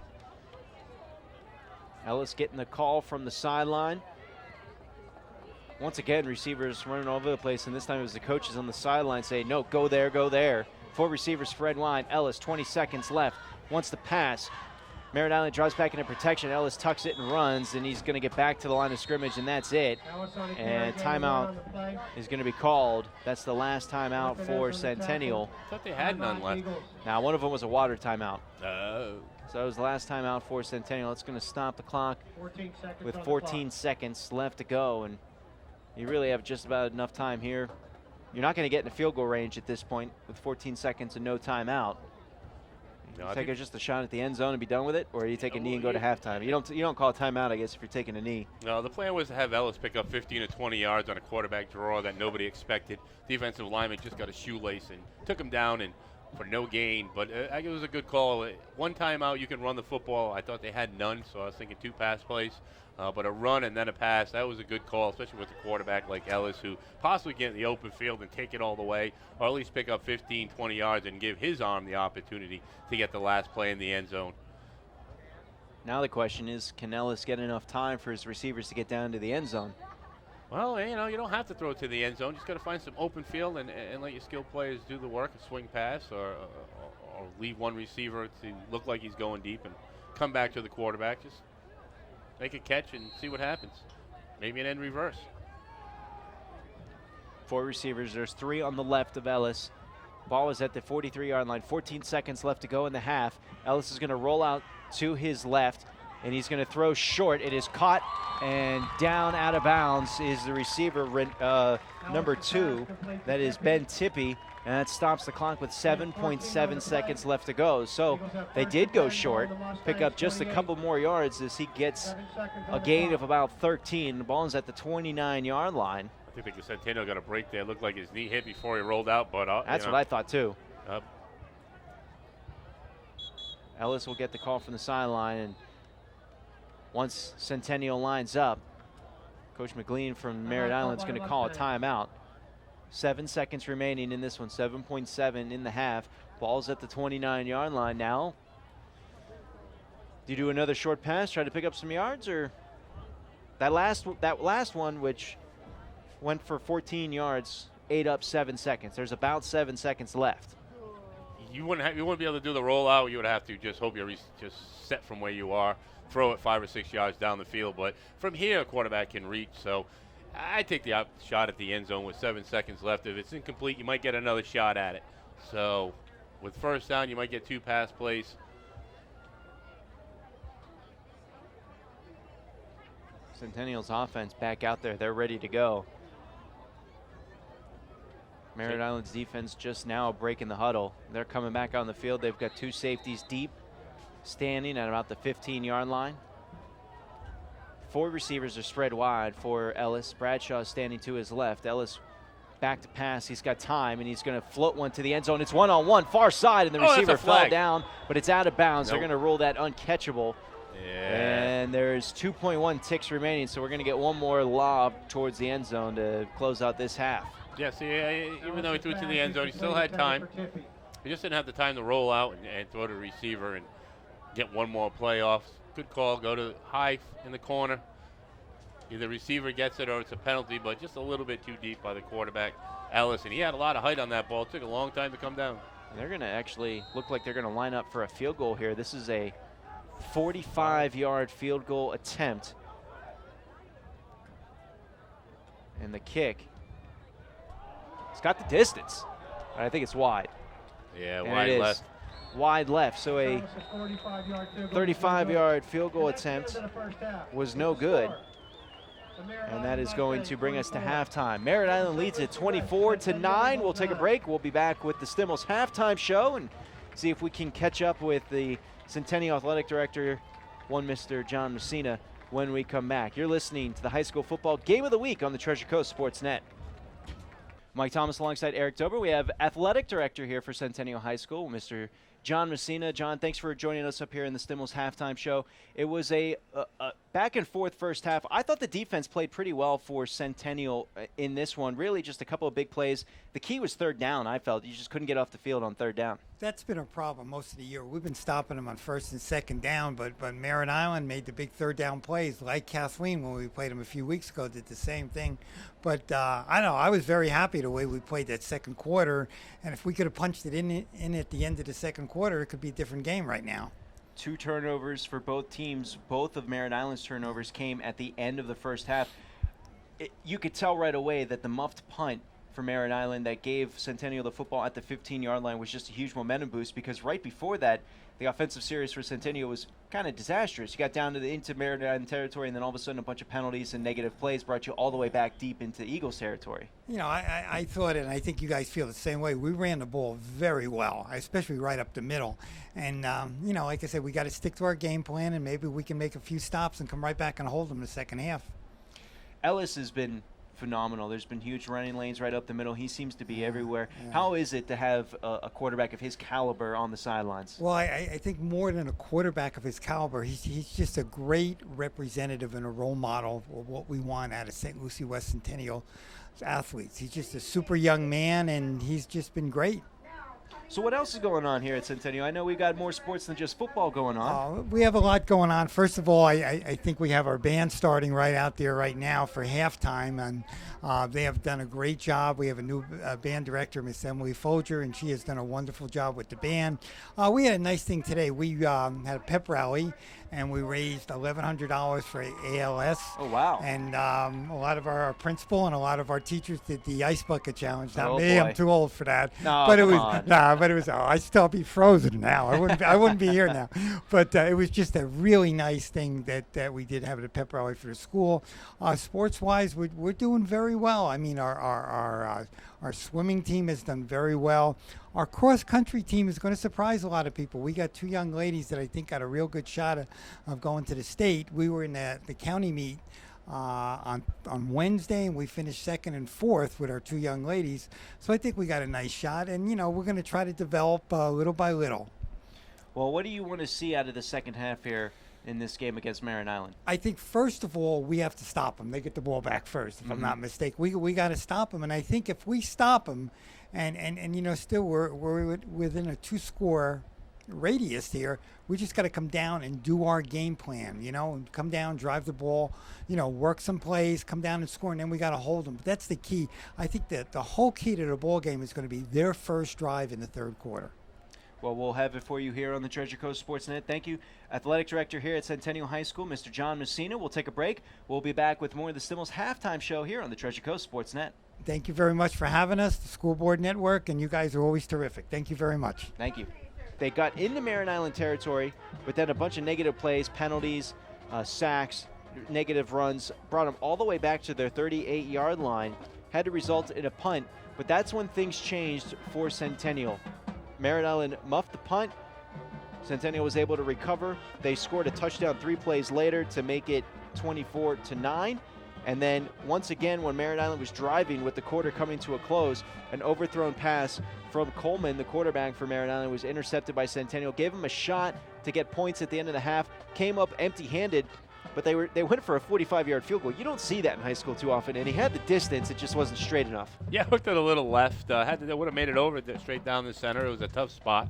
They weren't setting up for the field goal, so they didn't bring it to the middle of the field. But I like the way the Centennial Eagles battled in the second quarter. They had every reason to give up, and they did not. The running game is phenomenal with Bradshaw and Ellis as a tough duo to stop. They show strength, power, speed, and everything you want in the backfield. And the Centennial defense just spent a little bit too much time, I think, on the field. Those 2 turnovers really hurt them, put them in bad positions. They battled hard, couldn't get through that 3rd down, but most of the plays, I'm sure 2-1 plays in favor of the Mustangs over the Eagles, and that's the difference of the game, the 2 turnovers and too much time on the field for the Centennial defense. Well, there's a bunch of other games going on throughout the Treasure Coast or with Treasure Coast teams. We've got teams taking on state-ranked opponents in Orlando, in Kissimmee. We've got a district matchup going on up in Winter Park. We've got Martin County and Okeechobee battling it out. Eric, I know you've got some scores for us, so what's going on? Now we got South Fork. They traveled down to Wellington.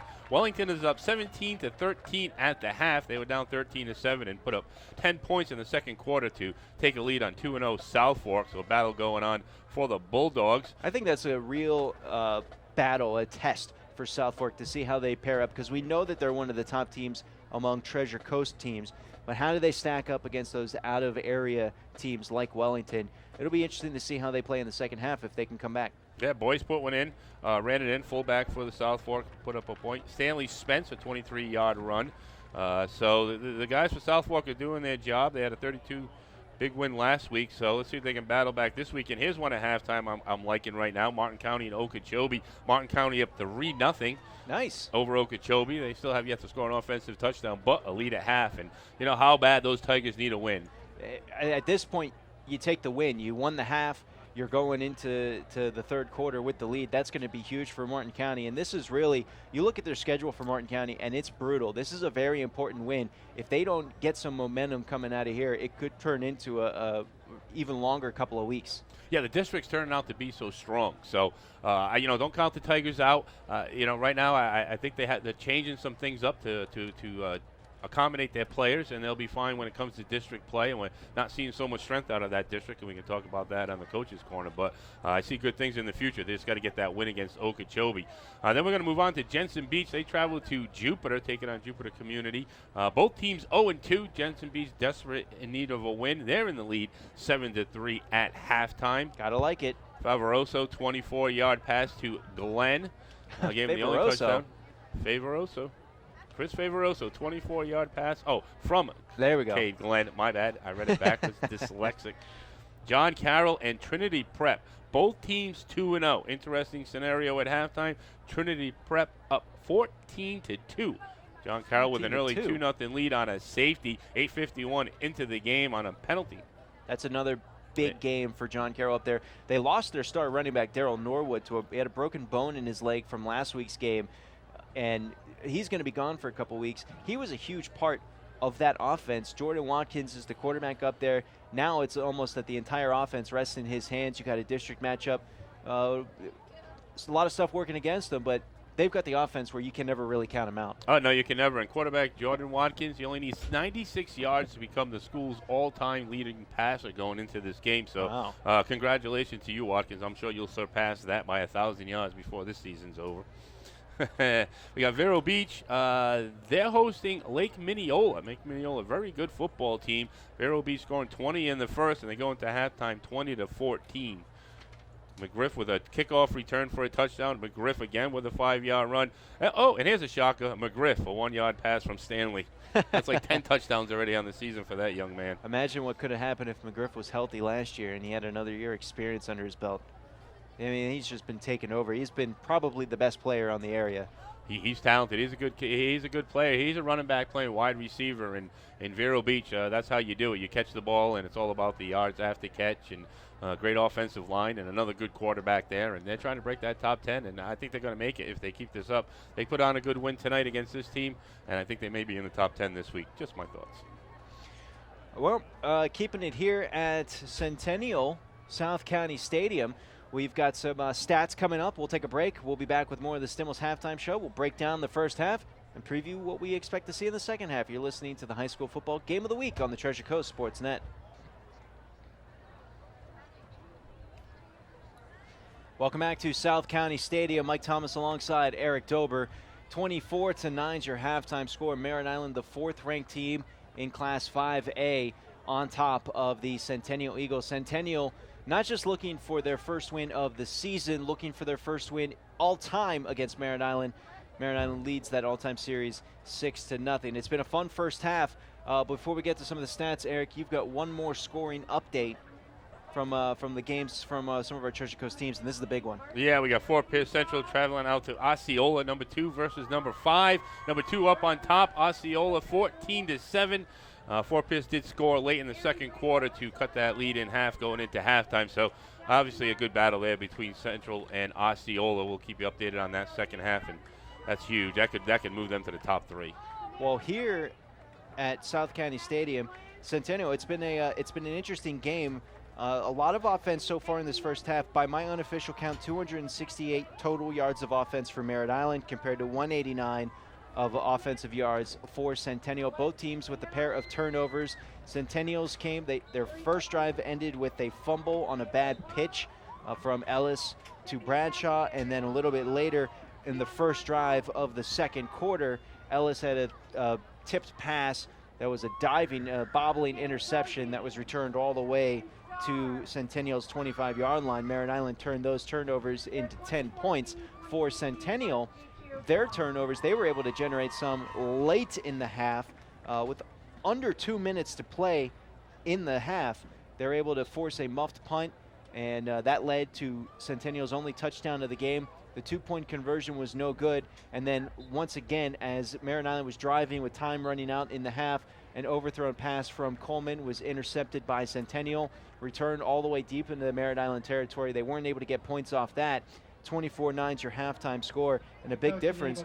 Points off turnovers here, Eric. You've got 10 points off turnovers for Merritt Island and 6 for Centennial in a 24-9 score. Yeah, well, the turnover battle's even, 2-2. Unfortunately, Centennial couldn't capitalize on their second interception. They were in a good position, too. It just wasn't enough time on the clock to do their run offense, and their running game has been spectacular with Ellis and Bradshaw in this game. 2 good, superb runners. They've done a great job of blocking up front by 3 juniors, Menendez, Bartella, and Seneco, doing a great job opening holes to their running backs. I like the offensive line. They're all juniors, and they'll be back next year. So a group that's learning and growing and doing a great job for their team.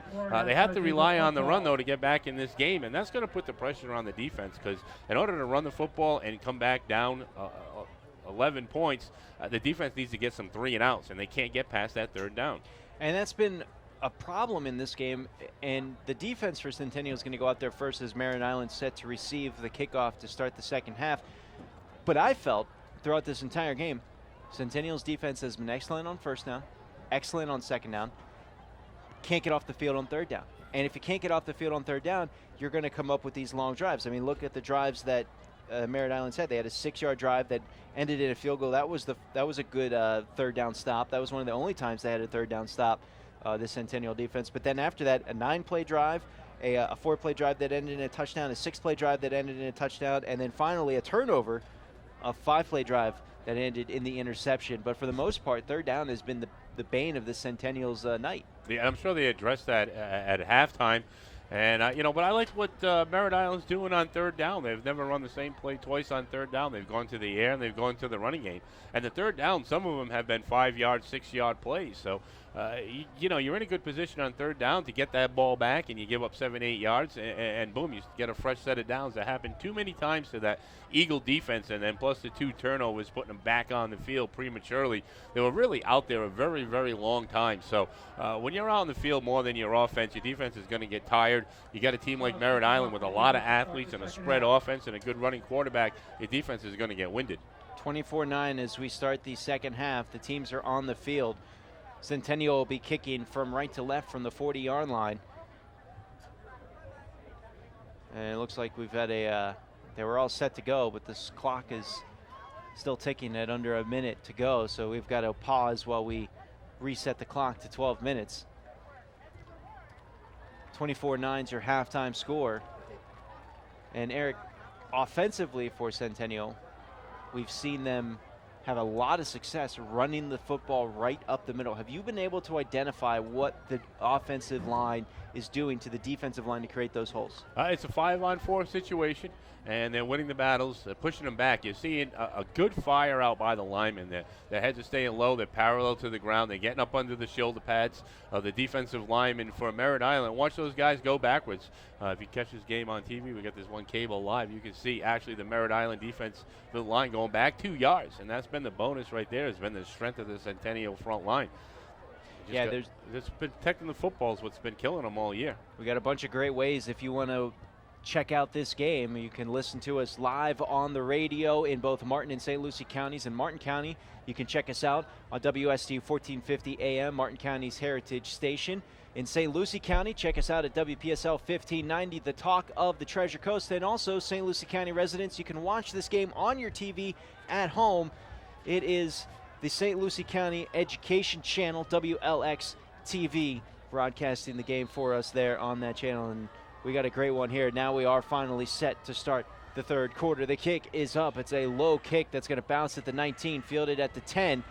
Batch is going to run it out, and he gets hit hard at about the 19-yard line, falls forward to the 20. So a little bit of war words there between the two teams, but Merritt Island takes over from the 20-yard line, midfield, 11:53 in the third. Yeah, good coverage on the kick, held him to the 20. Long field now for the Mustangs, and they've been getting great field position in that first half. And now a rested Centennial defense stepping on the field, a new game plan, make the adjustments, watch the slant patterns, help each other on that man-to-man coverage, especially from the linebackers. If you're not going to blitz, you need to spread out and cover some zones and help your DBs, and you should be able to shut them down. Well, Kyle Coleman threw an interception at the end of the half, and now it's Keegan Henderson out there at quarterback. He played quarterback 2 drives earlier. Both of them resulted in scoring drives, and this is a handoff, getting the ball into the hands of Ashton Taylor, the senior running back. Not much there. He's going to be stopped for a short gain as he gets out to the 21, gain of 1. Yeah, that was a great job by the outside linebacker. Could have been Harrison coming up and making that big hit, and nice job by the 4th-down lineman of Centennial, not giving up any lanes or any alleys for the running back to get through. Linebackers came up, filled the holes, and look, 1 yard. 2nd down and 9. Let's see if they can keep it that way. Well, first down's been positive for Centennial tonight, so is 2nd down. Let's see what happens here. Henderson's in an empty backfield. He's got 5 receivers spread wide. Centennial's linebackers will back off the line of scrimmage. They're only going to rush 4. It's a quick pass that's going to be caught to 25. Tackles missed, and the runner's able to get out across the 35, still on his feet, as the dog pile gets pushed out to the 37. That was Luke Clark, junior wide receiver, wide open, but he made a great stutter step. And when you got the offensive player in front of you, you've got to make that tackle as the defender. Yeah, he ran right by him, never saw him coming, a slant pattern right into the open space, and the linebacker did what he was supposed to do. He dropped back into coverage to cover his zone, but didn't get back far enough, didn't know where the receiver was, and ran right past the play, and a big gain for the Mustangs. 17-yard catch and run for Clark of Merritt Island, breaks up a fresh set of downs. Merritt Island's going from left to right, under 11 to play. They lead at 24-9 here, opening possession of the second half. They have 4 receivers, 1 tailback standing to the right, and it is a handoff. The runner breaks a tackle, gets out across the 40, tackled at the 41. Ashton Taylor once again with the carry. It's a gain of 3. It looked like number 70, Chris Morrow, Jr., 270-pound defensive lineman making the tackle. And once again, Eagles getting in the backfield and raising a little havoc. Just didn't know who to tackle at the time. You know, do you want to hit the running back? Do you want to hit Bennett? Did you want to hit Coleman? They both had the football in their hands. I just say tackle them all. 2nd down, the ball's at the 41-yard line, right in the middle of the field. They need to get out to the 48 to convert on this second. Pump fake from Henderson. He's going to scramble. Now he sees a lane. He steps forward, runs out, puts his shoulder into a defender and gets turned sideways. Making the tackle there was number 4, Kayleen Jackus, and he's going to save the first down. It's going to be 3rd and about 1 as they get stomped at the 47. They need to get to the 48. All right, Eagle defense, got a little puffy chest. Let's get mean out there. Let's shut them down. This is what you want. 3rd down, get the ball back. This is the moment right now. 3rd where they and make it short. Stand. Where they make it stand, though. 4 linemen for Centennial. The linebackers are playing about 5 yards off the line. It's just 3rd and 1 out of the gun. Henderson will fakes the handoff, and he's going to step out to his left. Has to cut back, and he's able to slice through the defense, dives for the first down marker, and he's able to get it by about a half a yard, but still, it's a conversion on 3rd down once again for this Merritt Island offense. Fresh set of downs, ball's at the 49-yard line. Yeah, where were those defensive linemen going? They got in so easy. They overran the play. They got behind the quarterback. They didn't swarm them and smother them. They let them cut back in and zigzag for a first down with the 3 linemen in the backfield. 6th play of the drive is coming up. This drive has already eaten up 3 minutes off the clock, 9:05 showing. First and 10 for Merritt Island's 49. Ball's in the middle of the field. Empty backfield for Henderson. He's been the quarterback this entire drive. He sends a man in motion. They're going to flip it to him on the end around. And he's got some blockers as the runner gets out across midfield. A flag's going to come in. This one's coming back. The runner looked like it was number 18. That was Sam Vrionis. But the flag is likely going to bring this one back. I think they caught Quentin Bissent with a hold on the end. That's exactly what happened on the outside. But you know, every time they put that slot back in motion, they ran that play 3 or 4 times in this game already. I saw it coming. I've been waiting for it. Carry, 10-yard holding Should be penalty, burying that player. foul. Defensive end needs to get in that Against the in his Buckeyes. position, box, and crush that wing back coming back. So instead of it being a gain of a couple yards, the holding is going to bring them back. It will be first and 14. The hold happened downfield. 10 yards from there brings them down to the 45. Ball is on the right hash mark as Merritt Island's going from right to left on this 1st and 15. 8.5 remaining in this third quarter opening drive for Merritt Island. They lead at 24-9. Henderson overthrows the receiver, picked off, and the runner's going to go. He's got green light in front of him, going down the far side of the field, and cutting back up at the numbers, diving to the end zone. He lost the football in the end zone. It's still loose. Dived on by Centennial. Touchdown. How did that ball pop out? They'll take the touchdown, though. I know that. Didn't see who made the initial interception. He was running down. When he dove into the end zone, the ball came out, and it was just sitting there at the feet of the Centennial player, and diving on top of it to make the touchdown was 32 Mike Desson. I think Daleen Brown came up with that ball and turned it up the field. I think it was Desson that recovered the fumble there, number 32 in the end zone. What a crazy play. I think Coleman got a hand on it, getting blocked, falling backwards. Maybe kicked it out of his hands. It was way too far away for me to see. Interception.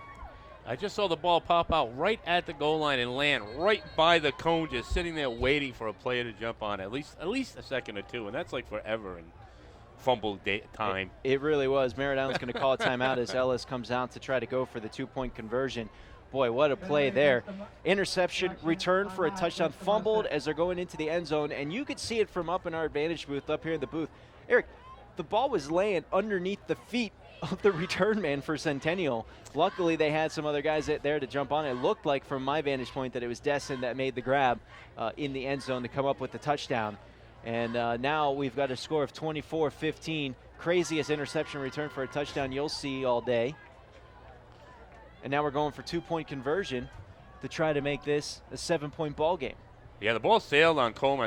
I think Henderson was in the game on that series, and the ball sailed, and a great pick, which I believe was number 13, Daleen Brown, the senior DB, tearing it up the field, following his blockers. And I don't know how he lost the football diving for the end zone, but boop, there it was, and just landed softly right in the corner. And I'll take a touchdown. I don't care how it happens. I'll take 6.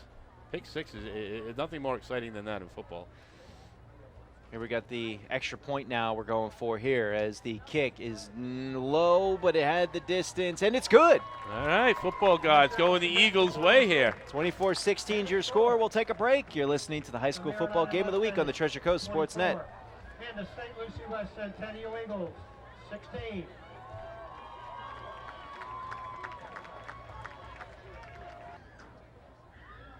Welcome back to South County Stadium. Mike Thomas alongside Eric Dober. And said it last time, I think we can definitely say it now. We've got a game, Eric. You got one, yeah. Defense coming through big late in that second quarter, carried into the third. A couple of turnovers on picks. That one going all the way back to the end zone for a touchdown, even a fumble, and players jumping, and stands are going crazy, and woo, having some fun now. 5th turnover of the game combined for both teams, 3rd of Merritt Island. And now Merritt Island, you go back to their last 3 drives. They fumbled a punt, then had a interception at the end of the last half, and an interception to start the third quarter, and suddenly it's now an 8-point ball game, 24-16. And we spoke with Centennial Athletic Director John Messina at halftime, and he said that first drive is going to tell us a lot. What did it tell us, Eric? They told us we got a football game, and that defense came around. They came out of halftime pumped up, psyched, ready to shut down the Mustangs, and a big play. Well, we have whistles and flags down on the kickoff after the touchdown. That was a little pushy kick. And it's an offsides, looks like, against Centennial. I don't know how the referee saw it from all the way over there. The referee is standing back at the 10-yard line, and he was the one that threw the flag and called it immediately. I don't know how he was able to see an offside, but he was waiting for it. He had his hand on the flag and was just waiting for him to kick the football. And we're going to back up the Eagles 5 yards. They'll be kicking now instead from the 40, kicking back at the 35. Yeah, you're right. The flag came way deep, didn't it? He's But standing back at the he's got the 5-yard white hat. line. He's got the white hat on, isn't he? The boss. He is the boss man. He can, and who's going to question him? Here's the kickoff after the crazy pick six. Getting Centennial back in this ball game. A low squib-like kick that bounces at the 30, muffed at the 20, but the returner is able to come out across the 25, hit and drag down at about the 24-yard line, spiking in to make that tackle.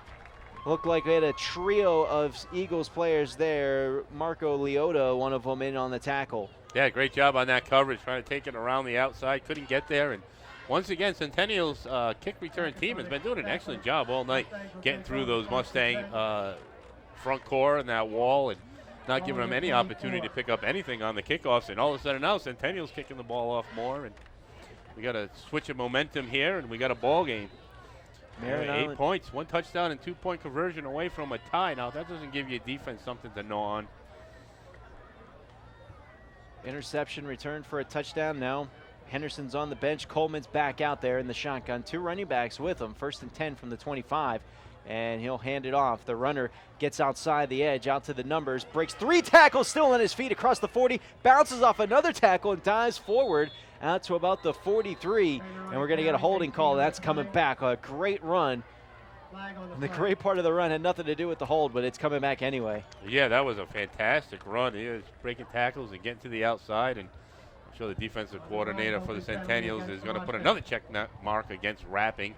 And I'm sure these guys are going to work on their wrapping skills, because you got to at least hold them. You don't have to make the tackle, but you got to at least hold them still and let your team finish them off. Oh, boy. It was 1st and 10. Now it's 1st and 20. But yeah, that was a loss of like 30 yards. I mean, you take away the run and then minus the penalties. And big break here now for the Centennial. But now here you go. You know they're going to throw a slant pattern. You know they're going to throw the football. So you need to get into your coverage. You need to get into your zone. They're in man-to-man on the outside. Linebackers dropping into a zone. And Merritt Island really has been having a field day in the middle of the field throughout this whole game. One safety 15 yards back. Everybody else is in the box, and they're going to hand it off on the end around once again. And pushing the pile forward, still on his feet, is 34, Chris Matias.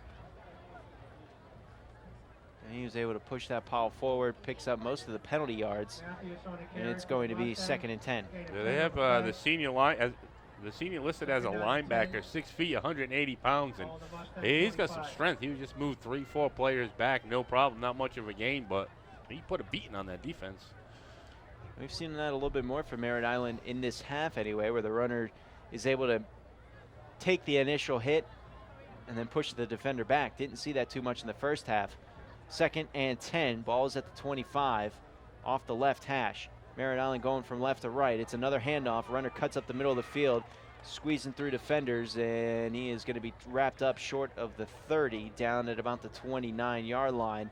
That's a gain of 4. It's going to be 3rd and 6, as the runner was Bennett. Well, those 2 running plays, picking up 5 yards a clip, put them back in a 3rd down and manageable. You know, Merritt Island having great success in the first half on 3rd down. Once again, Centennial defense needs to step up and get a stop here. They've been on the field this entire half. Some of the guys down on their knees between plays. Merritt Island's had the ball for 6 minutes, all of 6 minutes in this half, and they've been outscored 7-0. 3rd and 6. Coleman under pressure, has to roll outside. He's going to. Oh, we might see an intentional grounding there. He threw the ball. He was outside no flag down on the field. You saw the referee. He pointed to number 34, Chris Matias. They're going to say that he had an eligible receiver, but sure looked like intentional grounding from up here, as the quarterback was under pressure and he took 2 steps to his right and then just kind of threw the ball 2 yards in front of him. Yeah, he was definitely getting pursued by a nice job on the right side of that Centennial line, getting in the backfield and disturbing that. And the best news of all, it was a 3rd down stop. And a 3 and out for this Centennial defense that have been on the field a lot. In fact, every part of the second half. The punt is going to roll away from all Centennial players. Will be down at the 35-yard line. But this has been just about as good of a start as you could hope if you're Centennial. Your defense forces a touchdown and then forces a 3 and out. Your offense is getting the football at their own 35-yard line. Some of the best starting field position they've had all night with under 6 minutes to play in the third. It looks like we're going to have a water break timeout down on the field. We'll take a timeout up here as well. You're listening to the High School Football Game of the Week on the Treasure Coast Sports Net.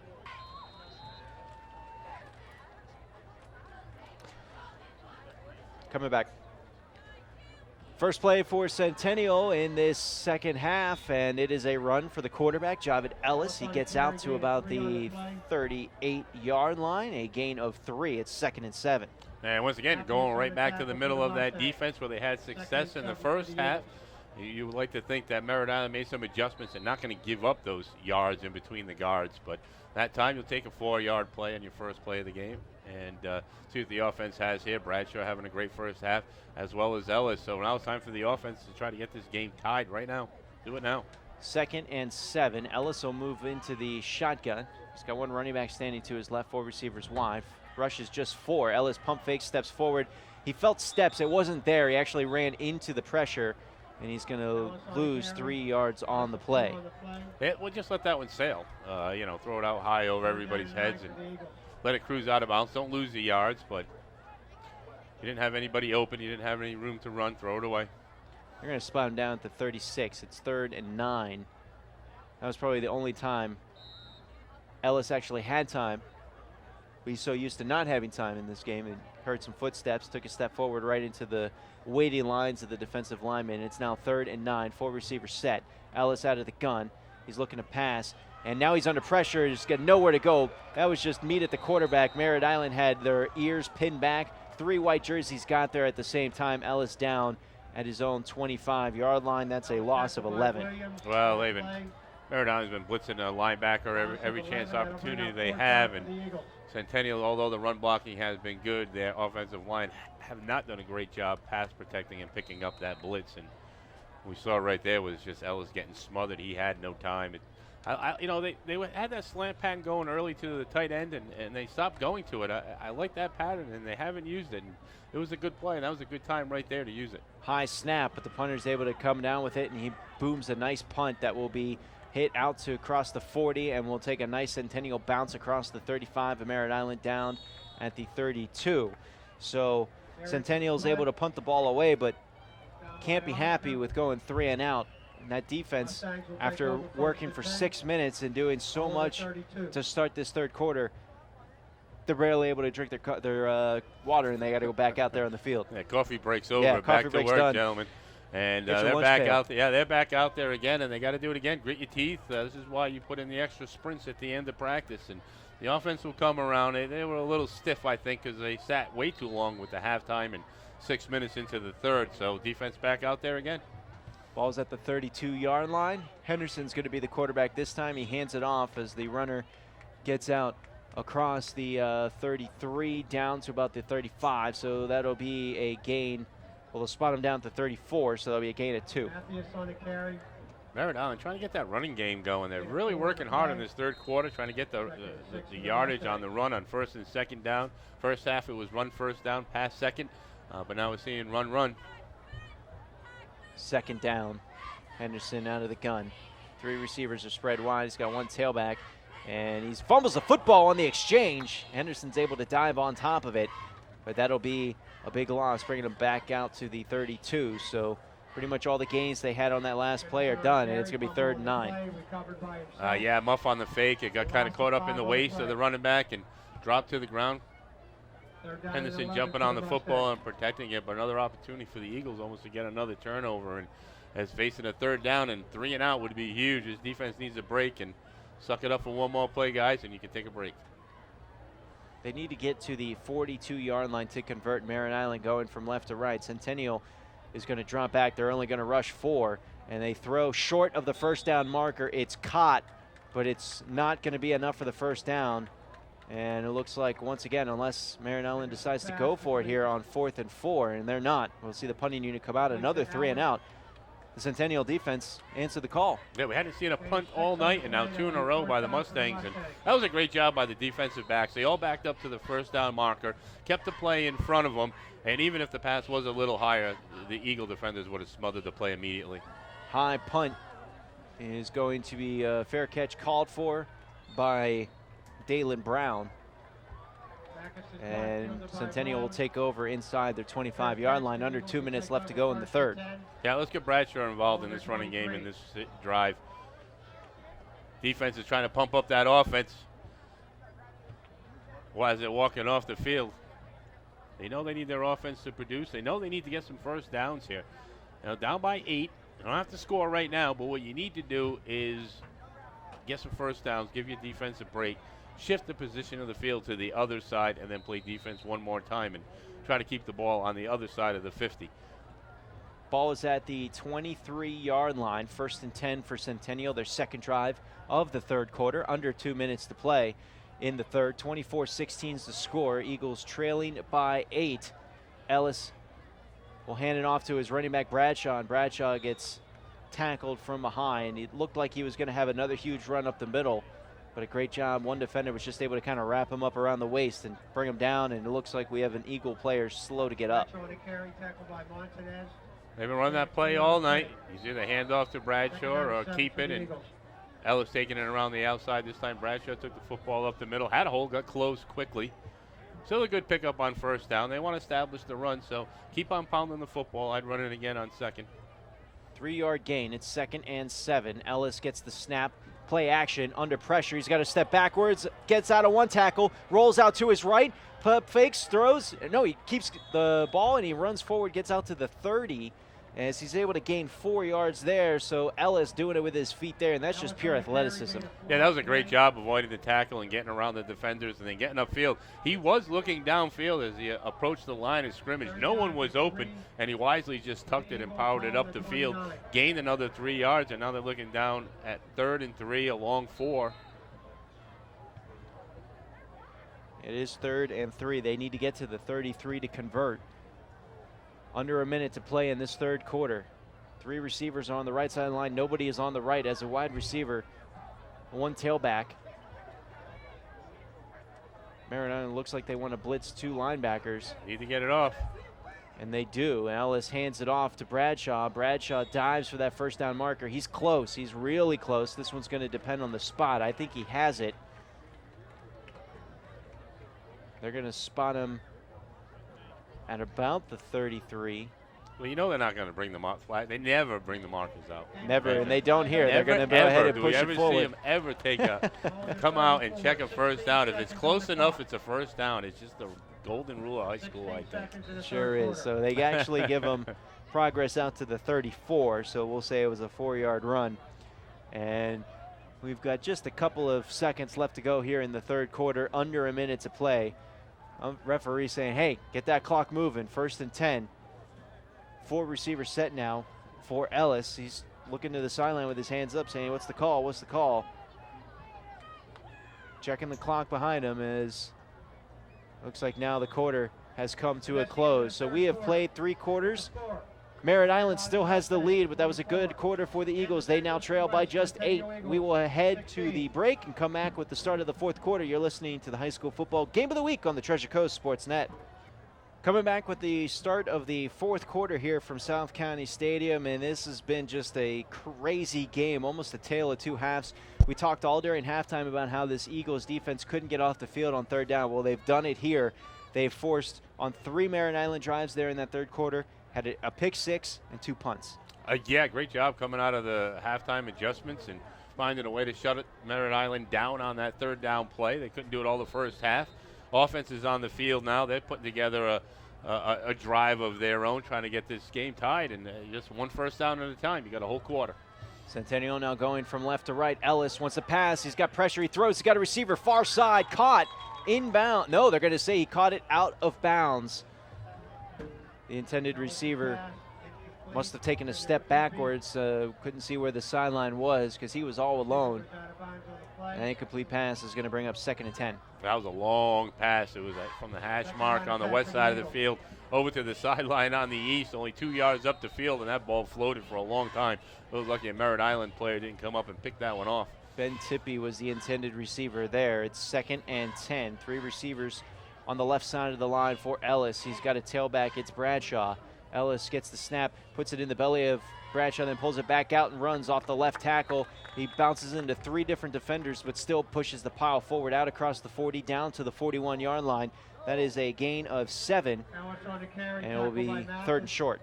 Man, nice job by the quarterback showing some power football. Turned a 3-yard gain into a nice 5-yard gain, setting up a 3rd down and 3, and a very manageable 3rd down. You can run it or you can pass it here. So it looks like it will be 3rd and 2. 3rd and 3. 4 receiver spread wide. Ellis keeps it, and he gets hit at the line, breaks the tackle, still pushes people forward. He's got the 1st down as they're going to mark him forward progress out to the 45. That was impressive. That was showing pure strength. He got hit right at the line of scrimmage, shoulder pad to shoulder pad against a defensive lineman, won that battle, managed to keep his balance and get upfield into the linebackers and then push them back for another yard to get the 1st down. That's good power by a quarterback, but he uses that 210 frame of his. That's a big quarterback, and he uses it well.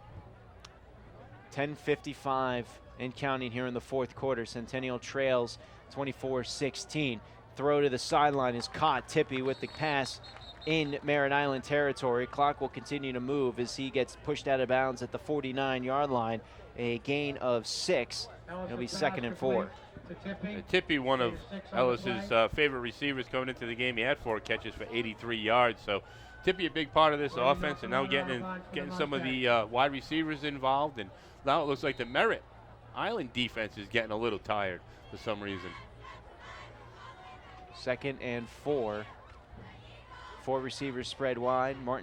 Merritt Island has 5 guys crowding the line of scrimmage, and they're going to rush everybody up. But Bradshaw's just going to run left side. He gets outside the hashes, splits 2 defenders, gets outside the numbers across the 35, tackled inbounds at about the 32, 33-yard line. A great run from Bradshaw there, getting about 20 yards on the gain. That was a nice job by Bradshaw. He's got great strength, but not a great speed. He turned the corner as soon as he could, but I like that running play. They showed strong right and took the ball on the weak side and picked up big yards. That's been there all night, and I think I saw taking advantage of the weak side of this Mustang defense. They spot him at the 34. It's a gain of 15. 1st and 10. 10 minutes left to go here. Eagles trail by 8. A pick 6 has been the only score so far in this half. We're in the 4th quarter. Bradshaw, another run, a cut back to the right side, gets to the middle of the field, dives forward down to the 25. Took a big shot off the hip. A Merritt Island player is slow to get up. That was a gain of 4, or a gain of 9. It's going to be 2nd and 1. Nice job by Bradshaw, finding the opening to the right of where the hole was designed. He saw the overplay of that Mustang defense, cut back against the grain and turned it upfield and put another licking on the defensive backs of Merritt Island. I don't think anybody wants to tackle that young man. 2nd and 2. Ellis keeps it himself. He runs up the middle, breaks the tackle, gets out across the 20. He's got the 1st down.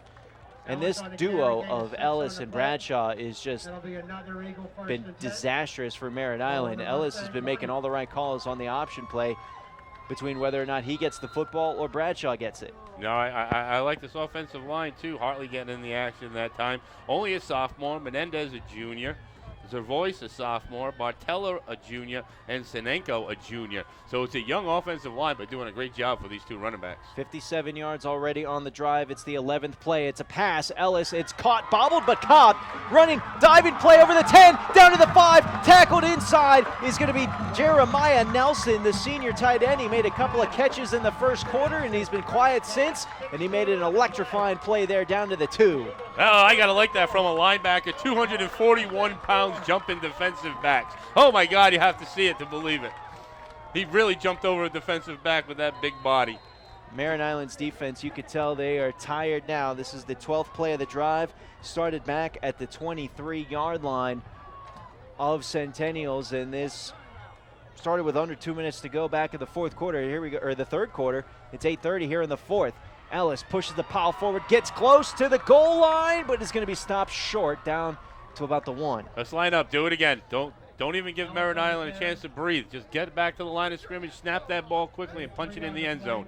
No penalties, no offsides, no illegal motions, just power football and tie this game now. 2nd and goal. The ball is on the right hash mark down at the 1-yard line. Ellis gets the call from the sideline, and he steps up. It's power formation. He's going to still be lined up like he's in the shotgun, but he's got 2 running backs back there with him and a couple tight ends on the right side of the line. He's going to run right, dives over the pile into the end zone, touchdown! Ellis with the 1-yard touchdown run. And it is now 24-22. And let's see what happens here with the extra point. And the Eagles are soaring. They are feeling good. They came out of halftime knowing they could beat this Merritt Island team. I think they felt like they controlled that first half, and they just had to play better football and not turn the ball over. And that's exactly what they did. The defense came through. The offense is playing power football, and they have an opportunity to tie this game. And you go for the tie. 77 yards, 13 plays, 5 first downs.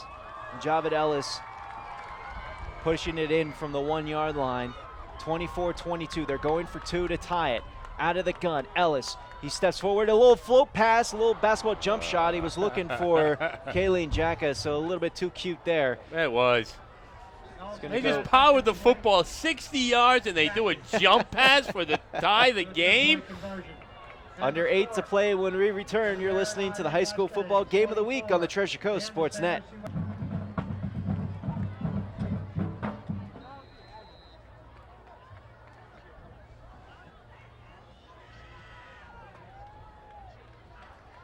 Coming back. Kickoff is fielded by Merritt Island, brought out to the close to the 30-yard line. That's where they'll take over, as this game has taken a sudden and dramatic shift in favor of St. Lucie West. A 13-play drive that went 77 yards, ended with a 1-yard touchdown run from Javid Ellis. And suddenly a game that looked to be well in favor of Merritt Island, that was once 24-3, is now 24-22, 7:47 left to go in the 4th quarter. Merritt Island takes over at their own 29-yard line. And that was a great drive, but an update here. Martin County, Okeechobee, County up 10-3. Kirkendall hitting Kidwell on a 40-yard pass. All right. Good job, County. First touchdown, offensive touchdown of the season. Congratulations, guys. Pistol formation, as it looks like this is Coleman out under taking the quarterback snap. He'll hand it off to the runner, who gets stood up, but not before he gets out across the 35. There'll be a gain of 6, depending on where they spot the football. Looks like they're going to spot him short down at about the 34, so that's a gain of 5. Yeah, this crowd here needs to be screaming defense, defense. Get this defense pumped up. Get another stop. The momentum's in favor. Defense is playing well. Offense is playing power football. Do not give Merritt Island the opportunity to gain any momentum and a couple of first downs, because then they're going to get their confidence back. What a game we've got here. 2nd down, 2nd and 5. They need to get to the 39. The ball is at the 34. And it's another pistol handoff. Nobody was home, and the runner's going to get sacked. Coleman dragged down. He went to hand it off to the running back on his left side, but the running back was on the right side. And the Centennial defense is able to drag him down at the 30 for a 4-yard loss. That was Dwayne Kelly in the backfield tackle. He looked a little confused. Didn't know what to do with the quarterback standing there with the football and not moving. 3rd and 9, another big test for this Centennial defense. They couldn't get off the field on 3rd down in the first half, but they've been excellent in this half, limiting Merritt Island just 2 first downs in the entire quarter, and both of those came on the first drive in the 3rd. Yeah, I don't know what they did different. They still got the 4-down linemen. They're still spreading out linebackers about 5 yards back, and the linebackers are now, I think, moving more up forward, looking for the run and not fearing the pass at the moment. Timeout called by Coach McLean for Merritt Island. He can sense that this is a very important down for his team. Merritt Island 6-0 all-time against Centennial.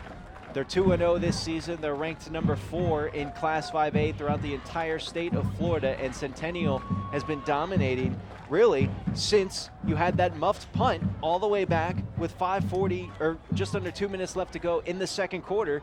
You've had 3 turnovers since then. All of them have been from Merritt Island. It has allowed Centennial to get back into this game 24-22, and we thank you for joining us here on our family of stations. You're listening to it live all throughout the Treasure Coast. WPSL 1590, the talk of the Treasure Coast, WSTU 1450, Martin County's Heritage Station, as well as the St. Lucie Education Channel. That's right, we're on TV, WLX TV to be exact, for you St. Lucie County residents. And what a game we got here for you tonight.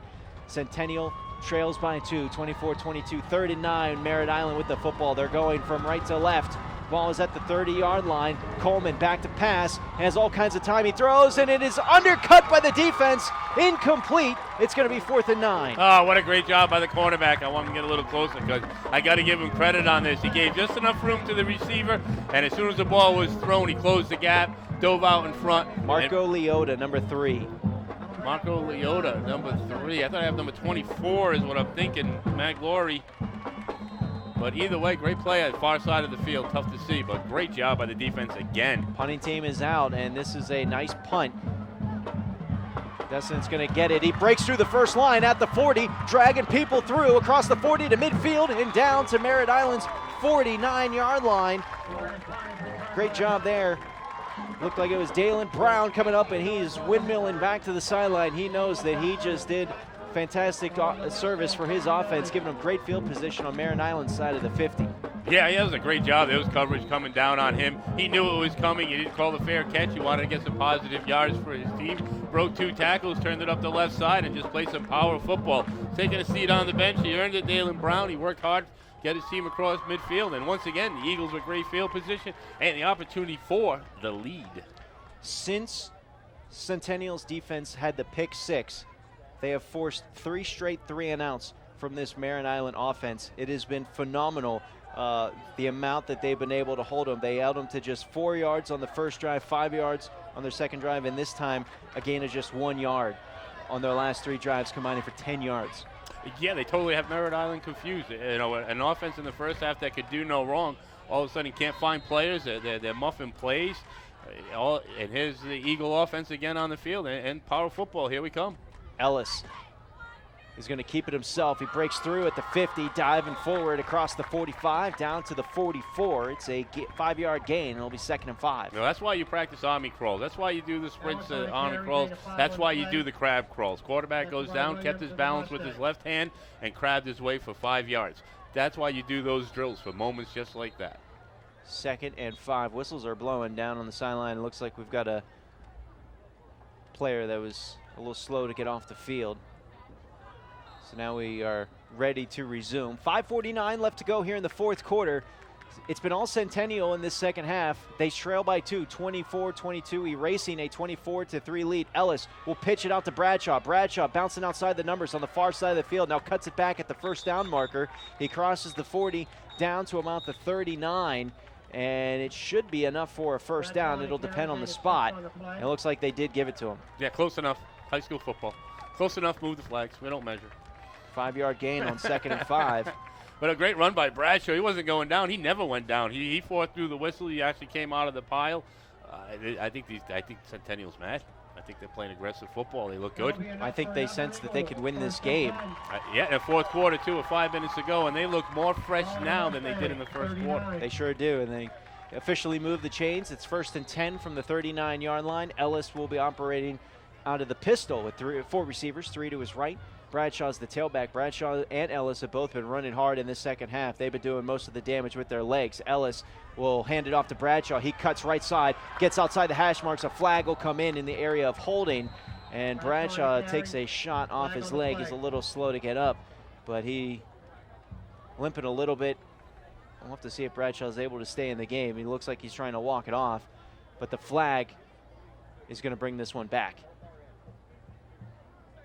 And really, Bradshaw and Ellis, the only players running the football. 3 other running backs have only had a total of 5 carries, so there's really no one else to go to. Holding against Centennial. It's going to back them up 10 yards. It's going to bring them all the way back to the 50. Yeah, that one hurt right there because it was on first down, and now you got 20 yards, but you don't have to get all the yards back at once. You can get them in chunks. You got 3 plays, possibly 4. It actually hurt him for 11 yards. Backed him up to the 50. It's now 1st and 21. Bradshaw stayed in the game. Took him a little bit to kind of walk it off, but he stayed out there. A little play action. Ellis wants to throw. He's got a receiver wide open. It is caught, but not much there as the receiver is down on the far side of the field. A gain of 4 as the receiver, looks like it's Brown coming back from the far side of the field. Actually, they call it Corey Aronson, number 12. That was good coverage by the Mustangs on the outside, letting them catch the ball. But it was all about closing in on the catch, only allowing a couple of yards as opposed to possibly 10 or 15 if the tackle was missed. So D-back did what he's supposed to do. He slowed him down long enough for the safety to come in and finish him off. Second down. They need to get to the 29-yard line of Merritt Island to convert. They are at the Merritt Island's 46-yard line. It was a gain of 4 in the last play as this is Ellis who gets swamped. He kept it himself on the option. There just wasn't anything there. He got out to the 46, a gain of 1. And it's going to be 3rd and long. I think the Mustangs know that Bradshaw's hurt and he's not going to be able to carry the ball effectively. So now they're just keying on Ellis. They didn't even go for the fake to Bradshaw. Wasn't much of a fake, and defense just kind of keyed on Ellis and shut down any kind of attempt to get any positive yards. But now with 3rd and 16, 3rd and 15, now you got to throw the football. You got to come close to that first down marker if you want to go for it on fourth down. 3rd and 16. Ellis will roll out to his right to buy time. He stops, sets, throws. He's got a receiver. Oh, he threw him out of bounds. He was looking for Ben Tippy, but the pass was off the mark, and that's going to bring up 4th down. Missed opportunity there for Centennial, and now clock is going to become a factor with 3.5 left to play here in the 4th. They're going to have to rely on their defense to do it once more. And 3 timeouts left, so they'll have the opportunity to stop the clock if need be, if it looks like they can't get a 3 and out. But now the defense has to come up big one more time. We got defense is short. They need some people out there. Aronson's lining up to punt this one away. You've got 2 punters, 2 punt return men back for Merritt Island inside their 15. Aronson has a nice little punt, angles it towards the sideline. It's going to bounce at the 15, takes a roll down inside the 5. It'll be down at the 2-yard line. Special teams joining the party here for Centennial. What a play there. Oh, what about a safety tie in this game now? Wouldn't that be amazing? You got already had a safety here with some of our Treasure Coast teams. John Carroll getting a safety earlier in their game against Trinity Prep. Oh, that game's that's a good game there too. They're starting to score points. Are they really? Yeah. I'll take a look back. We'll see if we can get some scoring updates for you here, but we got a great one here. 3:16 in the 4th quarter. Merritt Island with the football and a 2-point lead. 3:16 remaining in this 4th quarter. They're pinned back at their 2-yard line. I'd be blitz. I'd be all crazy blitz right now. I don't know why. I would just want that safety so bad. If I was a defensive coordinator, I'd be like, I would offer anything to get that. I don't know. I can't offer money because I'd go to jail or lose my job, but maybe a steak dinner or something. Out of the gun. 4 rushers come in, and it looks like this is Coleman. He gets hit hard at the 4-yard line and gets pushed back. Coleman gets out. I think they'll give him forward progress out to about the 4, and then we got a timeout called by Centennial. Timeout, Eagle. They should have brought the house. I could see it right there. They would have brought the house. They would have got that safety. Quarterback was slow in catching that snap from the center because they're in the shotgun in the end zone. He bobbled it. Running backs were behind him. So you call a timeout there on second and 7 from the 5-yard line, or did you have different personnel out there maybe, or a different play call to try to get that safety? You're thinking stop. You want to, you gonna want time on the clock, so you got to waste one here. At least one for your defense to give you more time for your offense. Okay. You got to save one for the offense to get the ball back down the field. You can go 2 on defense, but you can't waste all 3 on defense. That would be too hard. But right here with a good stop on first, stop the clock, get another good stop. Yeah, you might get the ball back with 2 minutes left. So, in 2 minutes you can do some damage. Unfortunately, the Eagles' passing game hasn't been as on as you'd like it to be, down by 2. But the running game's been strong, and we're waiting for that big bust play. You're waiting for Ellis to take one long. But first you got to get the stop. First things first. 3:07 left to go here in the 4th quarter. Merritt Island has the 2-point lead and the football pinned back at their 5-yard line. Coleman standing at the goal line in the shotgun, gets the snap, keeps it himself. He steps forward and puts his shoulder down. He's going to be tackled after a short game. The Eagles defensive line coming up pumped up on that one. Turning towards the crowd here, trying to get some more noise. It's going to be 3rd and long here as the ball is down at the 7. It is going to be 3rd and 5. Timeout again. Another timeout, 7 o'clock. That was a 4-second play. 3:03 left to go. So if you get to stop here, even if the clock's rolling, your offense is looking really good because you're going to get great field position after a punt. Yeah, you got to be at the 50, inside 40 possibly. They're going to be punting from the end zone. They snap one through the goalpost. I'll take 2 that way too. There's a lot of ways to get 2 points in this game, especially when you're when you're that deep. But the important thing is the clock's hardly any time ticked off the clock. 2 running plays by Merritt Island. Obviously, they're not going to throw the football. They don't have the confidence in their offense right now. Here are the drive results by the half for Merritt Island. In the first half, field goal, touchdown, touchdown, touchdown, interception. Second half, interception, punt, punt, punt. And we're looking for another punt right here. I don't think they have the guts to try to throw out of the end zone. They could, though. I mean, it's 3rd down. They're going to punt it away anyways. They have a long way to go for the first, 5 yards. Well, God forbid another errant throw and another pick. They already got 2 picks in the game, the Eagles. They had 268 yards in the first half, under 50 here in this second half. We're looking at 42. Here we go. 3rd and 5. It's a running play. The runner tries to stretch it to the sideline. He gets across the 10, and he gets pushed out of bounds at the 11. It looks like he's going to be a yard short of the first down. They're going to put him out. He needed to get to the 12. He is down at the 11. It is 4th and 1. And Pushed went out of bounds. So that was huge. The clock stops with 2:58, and now you're Merritt Island. You can't risk going for it here inside your own 10-yard line. You've got to bring out the punting unit. So the defense did its job and then some. They're going to be getting some great field position here. Oh, it was a great job pushing him out of bounds. They stopped the clock, 2 timeouts and an out of bounds. We wasted 30 seconds on 3 plays. That is the 4th straight 3 and out for this Merritt Island offense. Fair catch called for and received. And late whistle from the officials. Dalen Brown called fair catch, caught the ball, never heard a whistle, called fair catch again, and then started taking off running. Now the Merritt Island players are asking for a penalty, but that was a late whistle. Yeah. I mean, he did the right thing, Brown. He wasn't going to stand there and get tackled. There was no whistle. So he just trying to avoid getting tackled. If you're going to let me run, let me run. You play until the whistle blows. That's what you're taught when you're a tiny mite, all the way up into high school, college, pro. Play until the whistle blows. The ball is at midfield for Centennial. They are down by 2 with 2:52 left to go in the game. It doesn't get any better than this, Eric. No, it doesn't. And there's plenty of time on the clock, and they can run the football.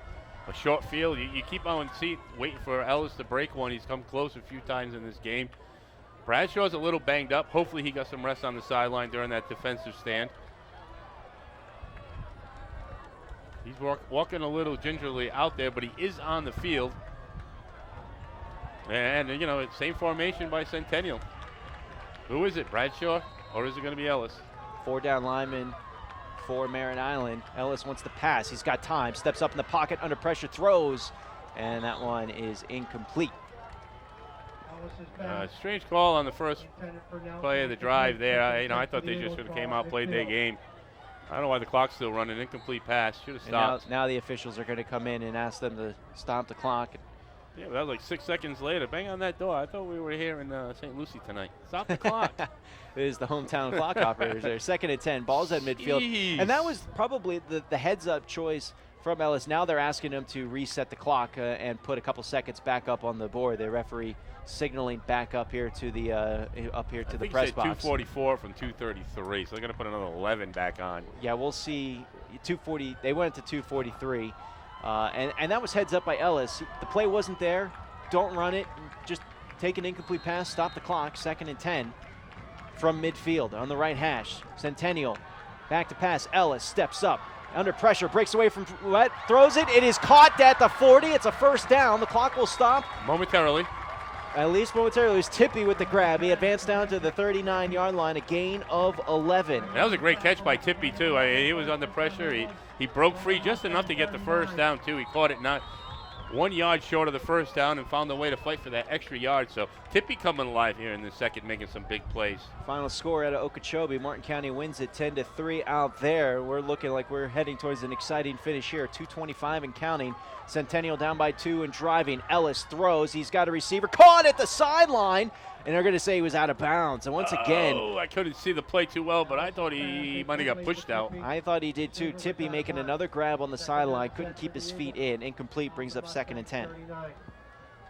You know, you got time. That first down you can run, second down throw. You just got to have 2 plays called and hustle back to the line of scrimmage. But looks like that Centennial's going to try to win this game with the pass. 2nd and 10, 2:19. Clock is stopped. Merritt Island, the 4th-ranked team in Class 5A, had a 24 lead at one point. They're now trying to hold on desperately, and it's a throw over the middle, almost intercepted, and then almost a great diving grab by the receiver, but that incomplete pass brings up 3rd and 10.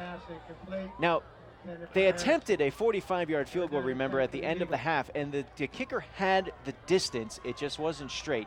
So True. You don't need to get a touchdown here to win the game. A field goal could win it.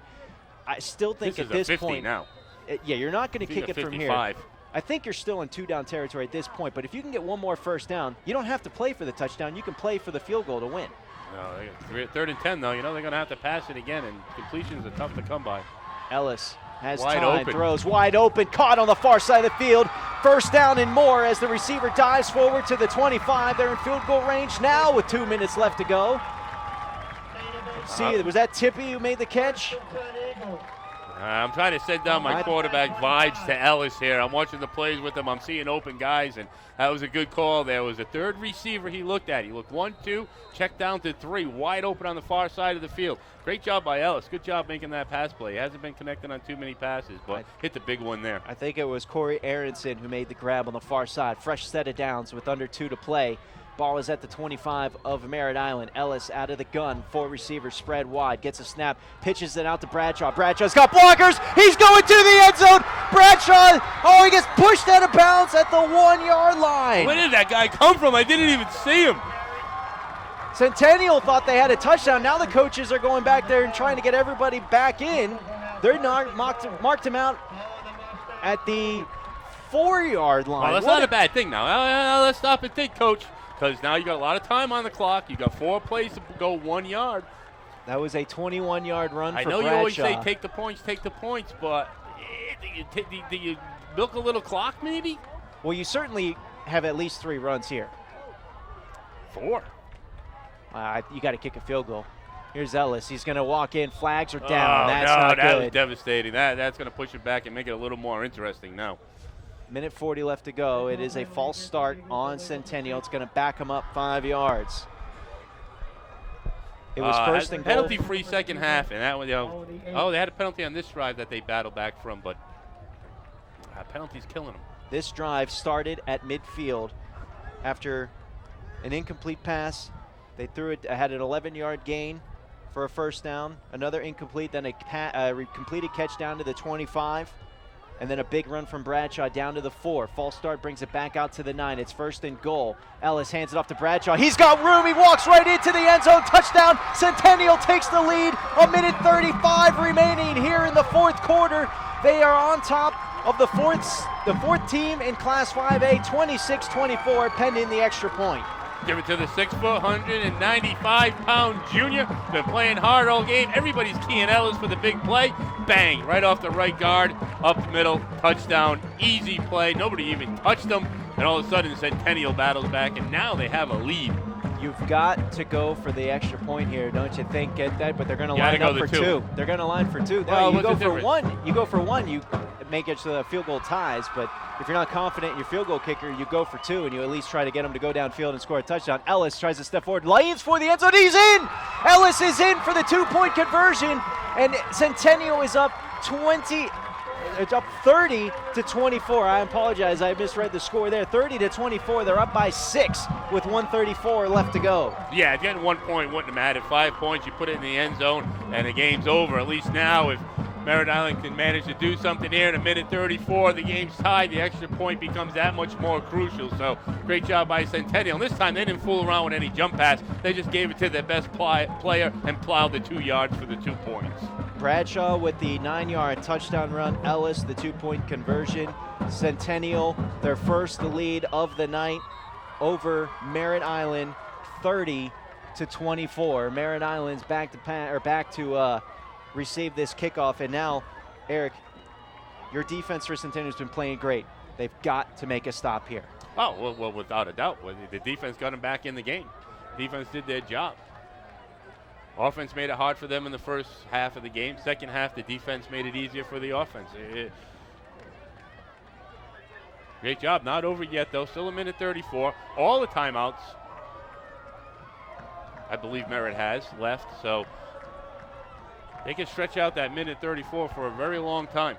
The coverage has been excellent for Centennial. That needs to keep up right here. They haven't given any Mustang players the opportunity to bring it out past the 20 yet in this game. Remember back in the first half, Merritt Island took a 24-3 lead. Centennial has rattled off 27 straight points.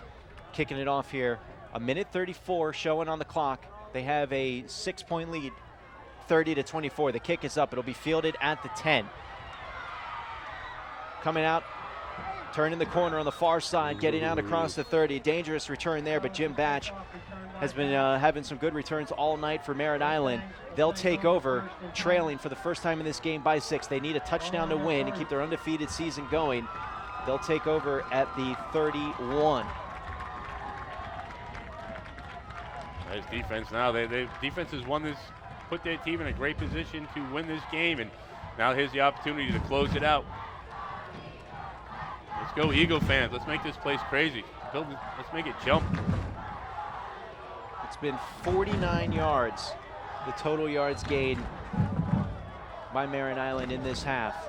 They need to go 70 to win this ball game in a minute and a half. It's a quick throw. It is caught at the 35, wrapped up and tackled at about the 38, a gain of 7, second down. Clock continues to tick.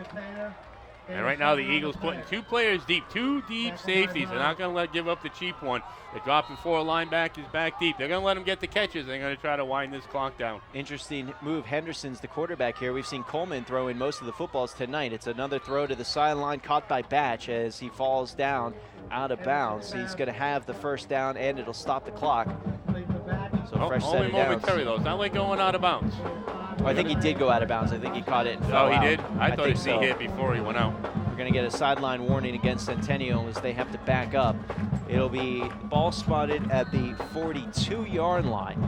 That was a 5-yard gain there on the pass to Batch. Merritt Island huddling up, one of the few huddles we've seen so far tonight in this game. Yeah, they have been at the calling all their plays from the line of scrimmage. 1:01, the clock is stopped on the fresh set of downs. From the left hash, Merritt Island throws. Henderson, he's got a receiver. Big hit, the ball is loose. Centennial drives down, but they're going to say incomplete. Oh, that was a pot. Wow, that was a big shot there. Wants to throw another quick pass. Same thing, same again. exact result. That kid is, he's going to be hurting tomorrow. That sophomore Batch. He just took 2 licks in a row. His quarterback's airing them out, throwing them high, and these DBs are just timing it and crushing right through these wide receivers. Although they're spread out, the defense is 3 down linemen, and then we got, 8 defensive backs spread out all over the field. So they're just standing back and teeing off on these receivers. They're 20 yards off the line of scrimmage, the deep safeties. They're not letting anything get behind them. But, boy, you just saw the one play where the receiver caught the ball and took a huge shot to the ribs to jar the ball loose, and then we get the same exact play right down to the receiver on the next. It was incredible. 3rd and 10 here. Crowd is making a lot of noise at South County Stadium. We are too. It's a screen pass. It is caught. Their runner's got some blockers in front of him and some space. He's crossed midfield, down across the 40, down to about the 37. Good play call there for Merritt Island on 3rd and 10. We are under a minute left to go here in this game. Yeah, that was a good call, because all of a sudden now you get your linemen out ahead to block all those defensive backs, and it worked out well. That was a good call right there. Gave them a first down, and now they can go for the end zone. From the 38, another quick pass. It is caught, sandwiched, and tackled at the 31-yard line. The clock is moving. Oh, it's all over the place again. We're waiting to see, because remember, we have a clock malfunction. Timeout Mustang. We got a timeout called by Merritt Island. 32 seconds remaining on the clock. There is a malfunction at South County Stadium with the clock where once they get under a minute, you can't actually see what exactly the time is. It just keeps refreshing from 20 seconds down to 10. So we're relying on the PA announcer here to give us the exact time. Merritt Island looked on 3rd and 10 like they were desperate. A huge 20-yard pass got him to the 38-yard line of Centennial, and then another run here got him out to the, or a pass got him out to the 31-yard line, a 7-yard gain on that one. This is the 7th play of the drive. Merritt Island has led the entire game. Centennial was able to erase a 24-3 deficit to take a 30-24 lead on the power of a 9-yard touchdown run from Bradshaw. Javed Ellis converted the 2-point conversion to make it a 6-point lead, and now Merritt Island, the number 4 team in Class 5A, needs a touchdown here to improve to 3-0 and keep their winless, or their winning streak going and their undefeated season.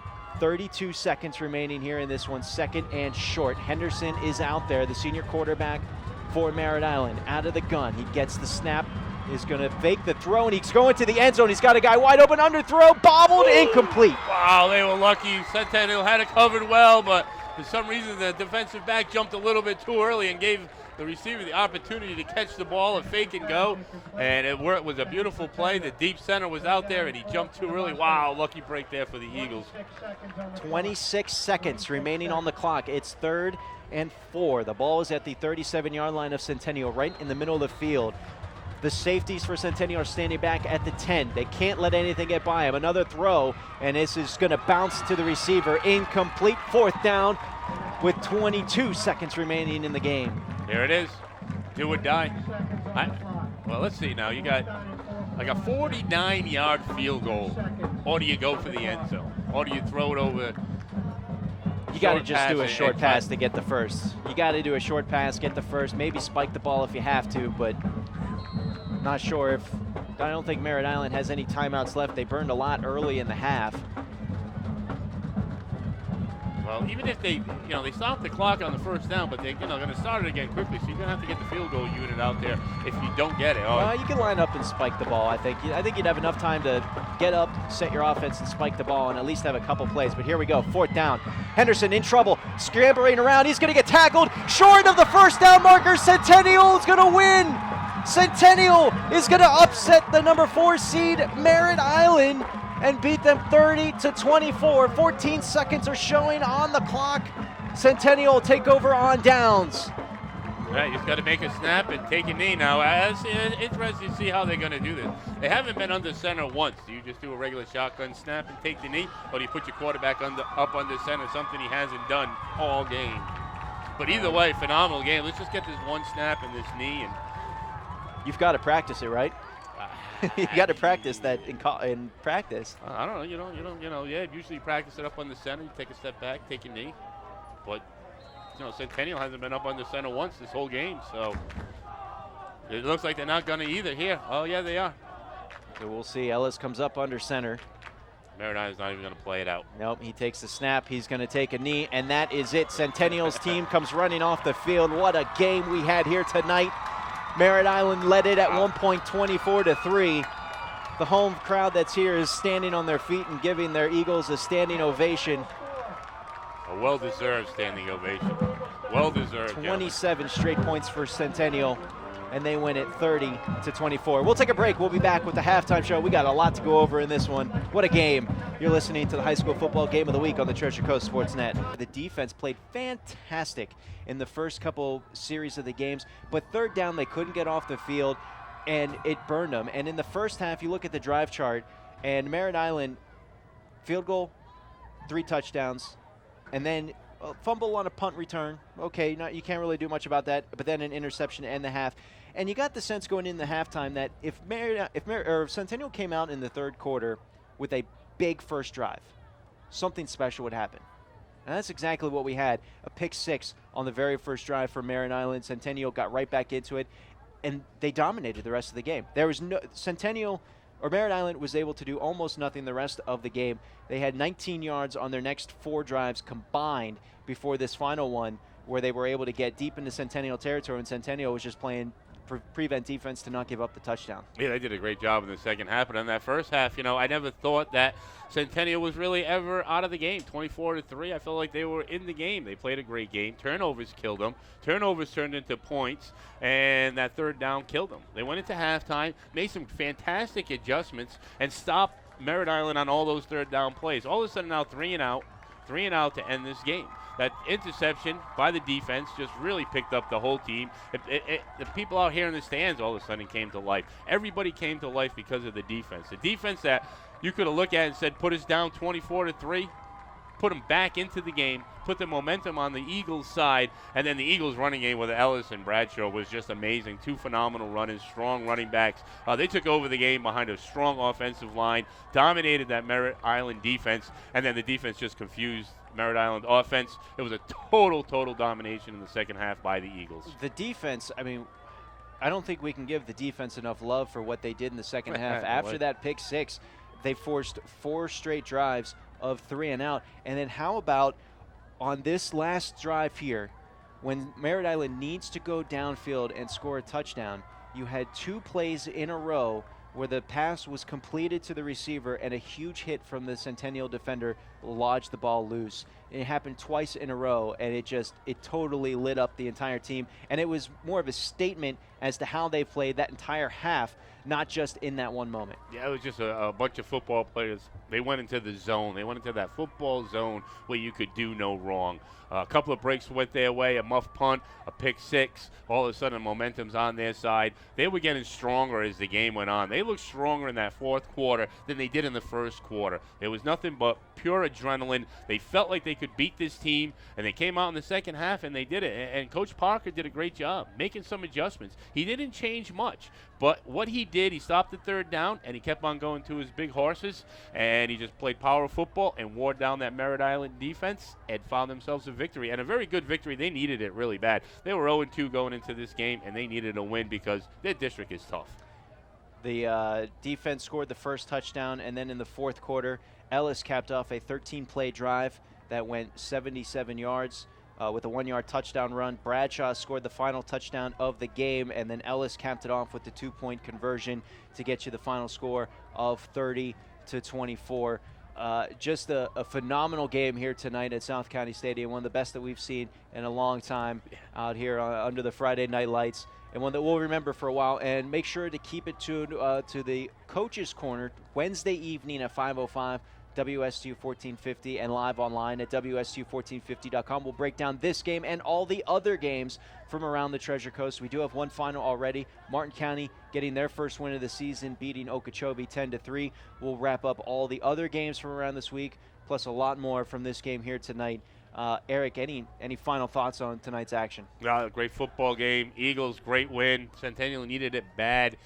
You guys came out a kickoff classic. You show promise with 2 great players. You needed to be a team like this. The confidence is yours. Your district is tough with Vero Beach, Treasure Coast, and Central. And this game right here may be what they needed to try to get to that second spot. Maybe an upset. Maybe I'll see an upset. Maybe. 30. Vero Beach, Cobras, watch out. Centennial's on a run. 30-24 is the final score. Centennial completes the comeback and the upset on top of Merritt Island.